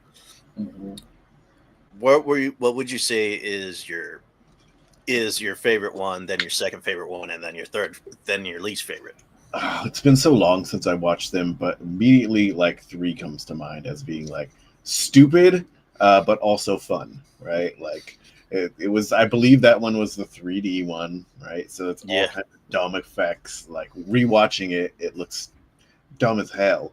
Sharks coming right at you, because you were supposed to see that coming at you in the 3D movie. Is it Gossett? Is Louis Gossett Jr. in that one? Yeah. Yeah, and he's hamming it up the whole time. He's having a great time making that movie. So yeah, that's what sticks with me. And then I remember as a kid, and I'm telling you how old I am, when 4 came out, and it was oh, it's a return to the classic style of Jaws, because it was the chief's daughter, right, in the first one. Yeah, the chief's wife, actually, Brody's widow. Widow, okay. But yeah, but 3 was I was a kid, and that was cool and fun. Shark's gonna eat me in real life because I'm watching them, and just goofiness. So I'm of the mind that you can have both things. Every movie doesn't have to be a critical success, right? You can have movies that are just there to be stupid and fun. Just don't try to sell me a stupid fun movie as something that's meaningful, right? You're never going to sell me that Batman and Robin is a good movie, other than to sit there and laugh at, because it's mystery. Bad. Yeah, get a couple friends and do a Mystery Science Theater 3000 style of watch with that movie. But yeah, you can have a good time with that still, right? Look at him; he's got nipples on his feet, right? Yeah, he's Clooney Batman was in American Express advertisements at the time, right? Yeah, it's just it's obscene. It's absurd. They went the 60s level of that, right? Yeah, I mean, but I'd say Jaws 3 would be my favorite. Jaws 2 would be my least favorite, and somewhere in between would be Jaws 4: The Revenge. Yeah, because it was just so obscure with the shark coming out of the water and roaring. Yeah, if you want to see a stupid shark movie, watch Santa Jaws. Really? Santa Jaws on it's last time I saw it was on Amazon. It's just It's goofy as hell. If you're ever just like, I want to watch something that has no value whatsoever, other than like making me laugh, watch that. It's all right. So let's go to like. I know you don't talk to tabletop, and looks like my buddy Silthit isn't here, but let's go to video games because we just the month of June is over, and Summer Game Fest ended. So let's go through the good, the bad, and the oh so ugly. All right. Yeah, let's go. All right. For me, the good had to be like the Capcom with Pelagius, or that one with the little girl cyborg. That one. Pragmata. Pragmata. Yeah. Mm-hmm. I have been wanting to play. I have been wanting to see gameplay for that ever since it was premiered in 2022, and it was delayed. Yeah, it was actually delayed until 2023, and we all thought it wasn't going to happen. Yeah, but I honestly didn't even know that this was a game. I missed the original announcement, so seeing it now looks really interesting. It's enough to make me want to say, I think there's a demo coming. I'll play the demo. Yeah, and then we have Resident Evil 9 Requiem, which actually looks amazing to me, and it is just so good. I mean, the way they're pushing the RE engine now. Mm-hmm. Yeah, like they're getting their money worth out of that RE engine for sure. Is Pragmata built on that as well? Yes, I mean, like so far all Capcom games are using the RE engine. Okay, like anything that is like a 3D game is probably using that. So here's just as I googled Pragmata, something that piqued my interest. As people are saying that this is potentially a secret Mega Man game. That character is like maybe a prototype of Mega Man, right? And like I would love to see that, even if it's just like an Easter egg that's like, Dr. Light created me or something like that. That would be amazing. Mega Man has been done dirty over the years. He deserves more love, and if this is how they want to give him love, cool. But even if they don't, it still looks like an amazing game. Yeah, I mean, they did give Mega Man some love with the Secret Level episode. Man, now I'm like, did I watch that? You may have forgotten it because it was only like 5 minutes. Okay. Sure, I'll go watch it again. I probably did. I'm pretty sure I watched all of those. So, speaking of weird things and secret games, that Secret Labyrinth, right? I'm still like intrigued by that weird Pac-Man game. Oh yeah, that one. Oh wow, that was a weird take on Pac-Man. Mm-hmm. Yeah, so I think in that case, with that game, billing it as a secret Pac-Man game, it's probably the right choice, right? Marketing wise, because now I want to play that more, right? If it was just Secret Labyrinth and there was no like real connection to Pac-Man that I wasn't aware of beforehand, I would be like, meh, another Metroidvania, right? Yeah. With this Pragmata game, if it does turn out to be a Mega Man, there's a connection to that. I would prefer that stay a secret, right? Yeah. I want to play that game anyway. Yeah. That's one of the cool Easter eggs. Like that'll be a nice mind blowing. Like, wow, I'm glad I played this game. I don't need that to be interested.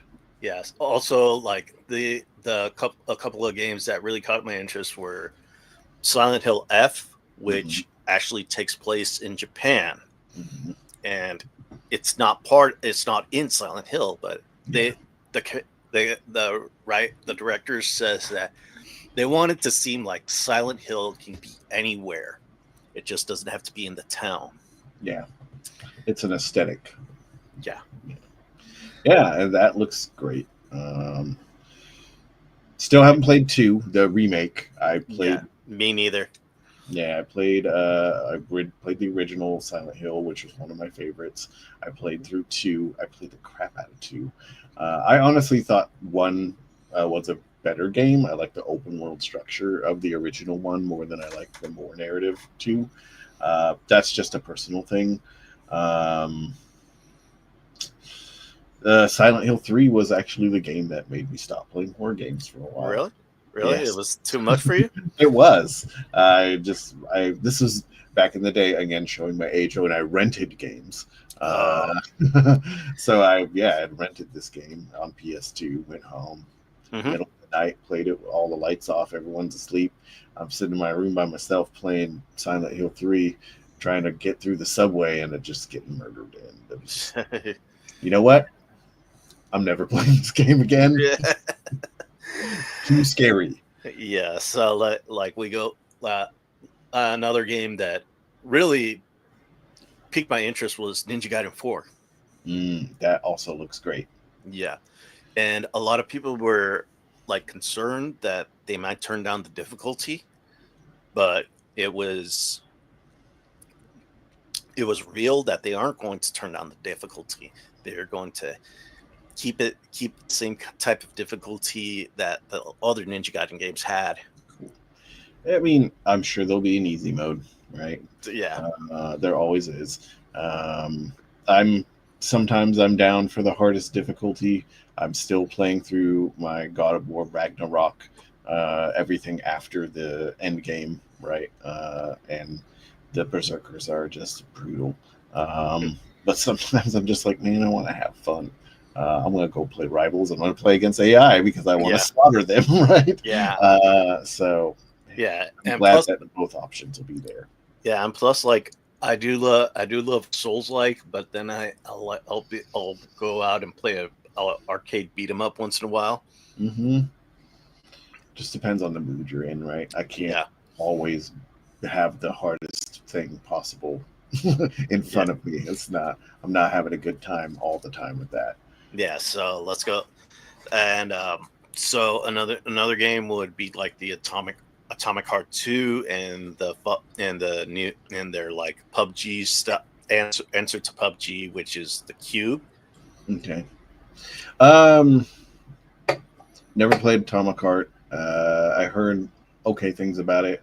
And the Cube, I saw the trailers for both. They looked really interesting. Those both look like fun games. It looks like an interesting universe. It's on the. I guess I'd put it on like a bottom of a I want to play this list. Yeah. Just before we move on too deep from it, you're interested in Ninja Gaiden. Platinum is great. I love Platinum games. Still got to get through Automata. But what is your take on Stellar Blade? Any Stellar Blade? Oh, I'm guessing because it's a great game. Yeah. It looks good. I mean, even though some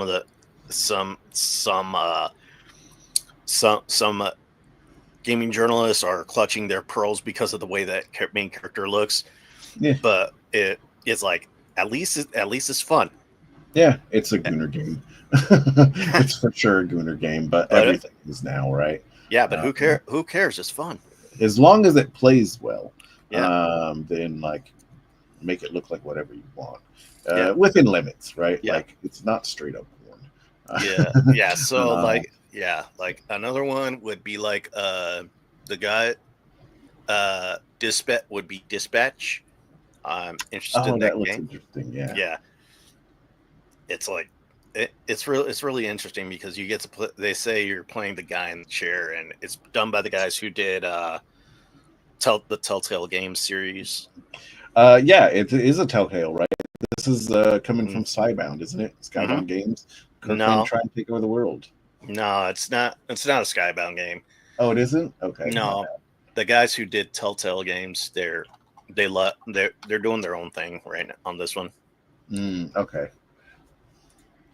So that's people who came from that studio, but he bought the name Telltale, right? And he Okay, not bad. Yeah. So we got and for me, the bad would have to be like some of the like the fallout of Ubisoft. I mean, it's been just so disappointing. Yeah. Yeah. Tell me more. Tell me more about how you feel about Ubisoft. Well, Ubisoft has been done. I mean, I used to love Ubisoft, but everything, it just feels like so much cut and paste. The Star Wars Outlaws just felt like another open world RP, open world sandbox games that they punch out every year. Okay, so it was Assassin's Star Wars. Yeah, and Star Wars Creed.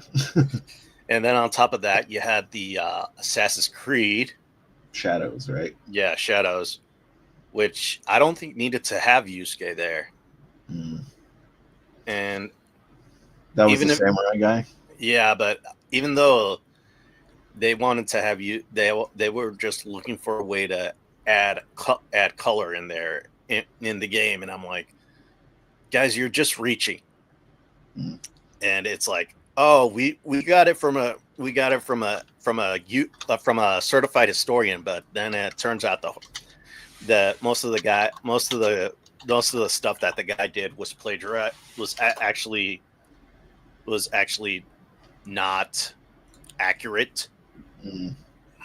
So like, he said that Yusuke was the one that took Nobunaga's head, but they said no. But in actual history, it says nobody knows who took Nobunaga's head. Yeah, because they found Nobunaga when Nobunaga died. They found him dead. Had committed seppuku, and had been beheaded, but they didn't find his head. But and then they're like, oh, and he also said, like, because of Yusuke, slavery became like a fashion thing with Japanese lords. And I'm like, are you kidding?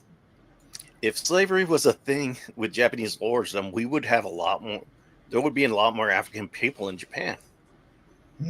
Yeah, true.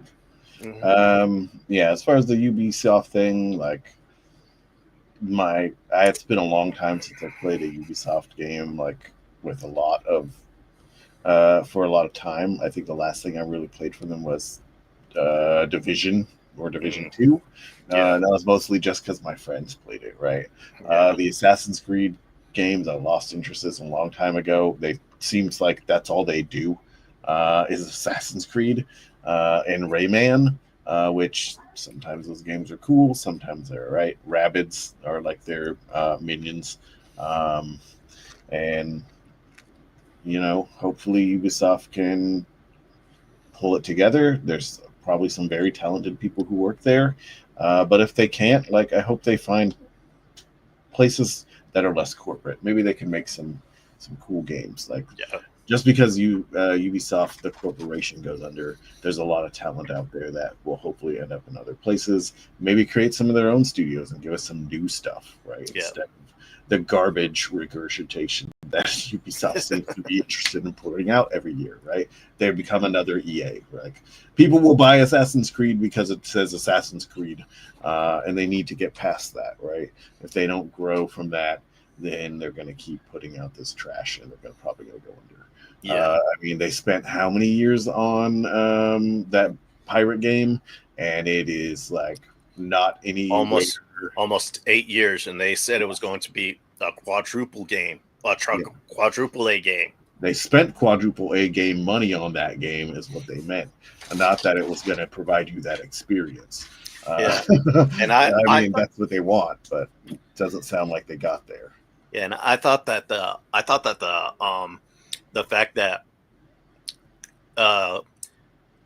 like a dragon, a Yakuza pirate in Hawaii actually sold better than Skull and Bones was funny. Yeah, because it was like with that one, it was like a parody of pirate games. Yeah, and it's like, It just goes to show you it doesn't matter how much money you throw at a game if your concept is not there, right? It's not fun. People aren't gonna want to play it, right? Nobody's gonna want to throw money at you just because you made the thing. It's got to be good.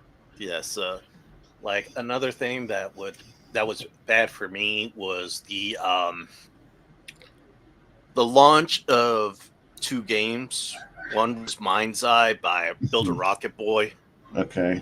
And these were some of the guys from Rockstar North. Okay. And GTA. Yeah. They were. I mean, it was rough. The launch was so rough. I heard worst launch since Concord. Yeah. Right, it's not doing great. Yeah. So it didn't really catch my eye to begin with, right? Like, so that's sad.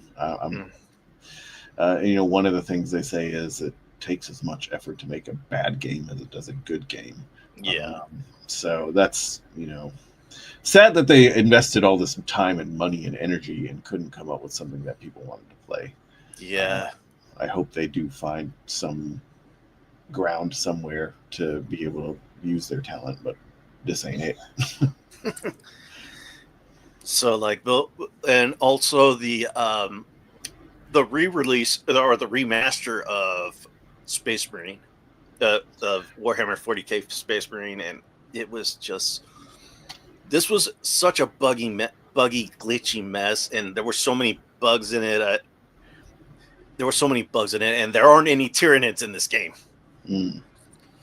So yeah, I heard just a tiny bit about this from some of the gaming news channels that I watch, and they're basically saying it was just not necessary, right? Like, we already have a pretty good version of this game. What this re-release did wasn't enough to warrant you having to buy the thing again. And if you can just get the older one, buy that instead. Yeah, and I would say if they wanted to do like a proper remaster, get Night Dive Studios. That studio can do wonders. I mean, I don't know if you've seen the gameplay for the System Shock 2 remaster. I've seen some of it. Yeah, it's good. It was done by Night Dive, and they did an amazing job on that game. Okay. What other game stuff is going on? I forget. There was something I was about to bring up, and then I don't remember what it was. Yeah, but for the Oh So Ugly, for me, like, would have to be the game Relooted.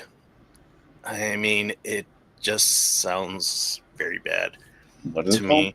It's called Relooted, and it is about you putting together a crew that ends up going to museums and steals back African artifacts. Okay. That's an interesting, funny concept. Okay. Yeah, but they're playing it seriously, and it's like, and a lot of people were mad because it was like, okay, they were mad because, okay, you're just enforcing a stereotype. Okay. And I mean, I can understand if they're stealing from like private collectors or black market dealers, but a museum is like something where they keep knowledge, and if the country asks for the artifacts back, they give it back. I don't know that I completely believe that, but I can understand like the concern, right? I'm watching a video of the game right now. I would say playing it seriously maybe on some levels, but this is a running game, right? This is like something akin to Pizza Tower.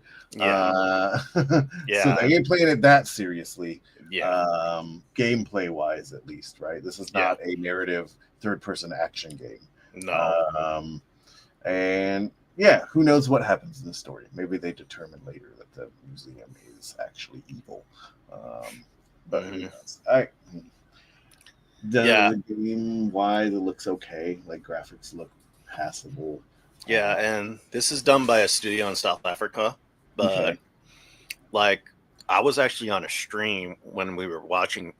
I was actually on a stream with Makani, and we had another guy on there when we were watching the Xbox showcase, and we brought up Relooted, and there was another guy on there who was Nigerian, and his name is Dante. And when we brought this up, he's like, this is not the type of representation Africans want in the game, in the gaming industry.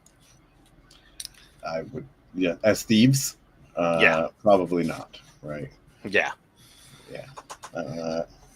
But I mean, we'll see how the game plays. Yeah. But also I just hope it doesn't end up being like this big jumbled mess of buzzwords and theming like South of Midnight ended up being. Which game? South of Midnight. I don't even know what was that. It was a game created. It was originally created by the team that did We Happy Few. Okay. They wanted to do like this Disney version of Louisiana swamp of Louisiana story. So kind of like a Princess and the Frog. The original concept was having the Southern Belle doing like a reverse Prince Charming rescue. Instead, she's saving the guy, but they completely they got sensitivity readers and DEI consultants. Like Xbox brought in DEI consultants and sensitivity readers, and they completely gutted the project. And most of the original team left because it was no longer their vision. I see. So, and I think sensitivity, I would say sensitivity. I don't want to sound mean, but I think sensitivity readers are the biggest scam artists in the industry right now. I've never heard that term before. So, I don't know what they do or why they would be consulted. But interesting. Again, what you have said is the most that I know about this game. Yeah. So, I mean, good reviews on Steam. Yeah, but also, like, it's mixed on Metacritic. Okay. And it's also, like, there's nothing wrong with the gameplay, but it's the story or elements that. Okay. And I really do like I really do like the Southern mythology that they have on there. Okay. Yeah, I mean, it's interesting to have a place for that, right?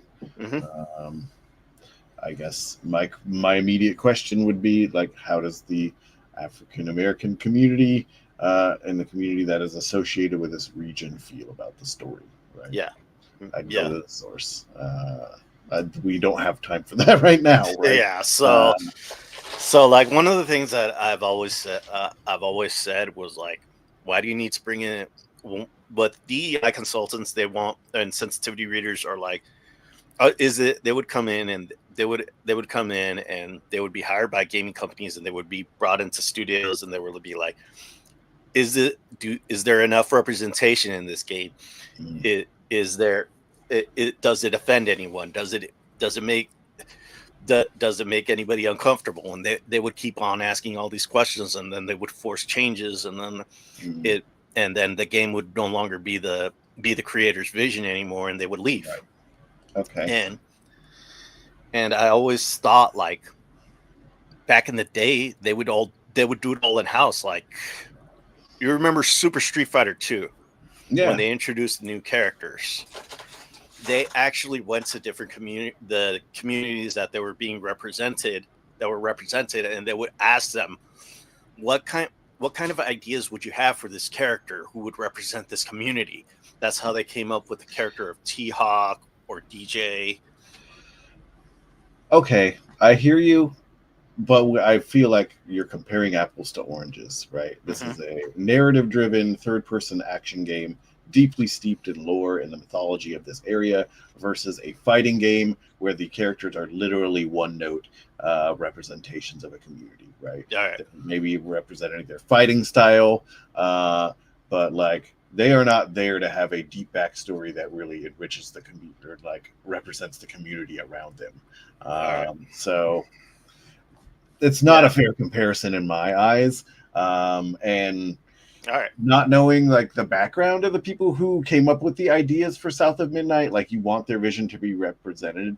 At the same time, if they're not from that community, I really hope that you did bring someone in from that community who would consult you and make sure you aren't doing something that isn't like from there, right? So like if some white person wanted to make a video game about Latin American culture, right? You better hope there's some Latin American people on that dev team that are going to tell him what to do, right? Like, no, man, you can't do that. That's not what we would do, right? So where's the balance, right? I can't.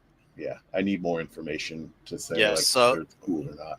Yeah, so like one of the things I would like, I'd say like with like, I don't think you need to bring DEI consultants in. You could always do it in house. Sure. Bring in a team. Hire them, right? hire them. Don't go out and buy and rent a consultant. A consultancy firm, because then you'll spend more money on instead of spending more money on graphics and things like that. Yeah, I mean, the real way that you would want to do that is if you were the creator of this, if you generated that idea, like say I had an idea for a story set in the South, right? I would want to go and like, hey, I want to hire people from that place as devs, as designers, as graphical artists, if I could, right? I'd want to get the best people from that region to work on my game if I could afford them, and also use them to tell me like what's real, like what would you do to be a consultant and part of the development team, right? You also, I mean, I'm now veering into like what I do for work outside of being an artist. Like this, you get people who are close to the source material, close to the work, to work on the thing, because they're going to know the most about it because they lived it. And so failing the ability to do that, hiring some, even if it is a consultant, I hope the consultants were from that place, right? Like, that's hard, right? Like, because you want the best talent, like you want the best artists, you want the best devs, but they're not always from that place, right? And maybe you have people that you are comfortable working with. This was a team of people who made these other games, right? View and Control, which I believe that studio's French.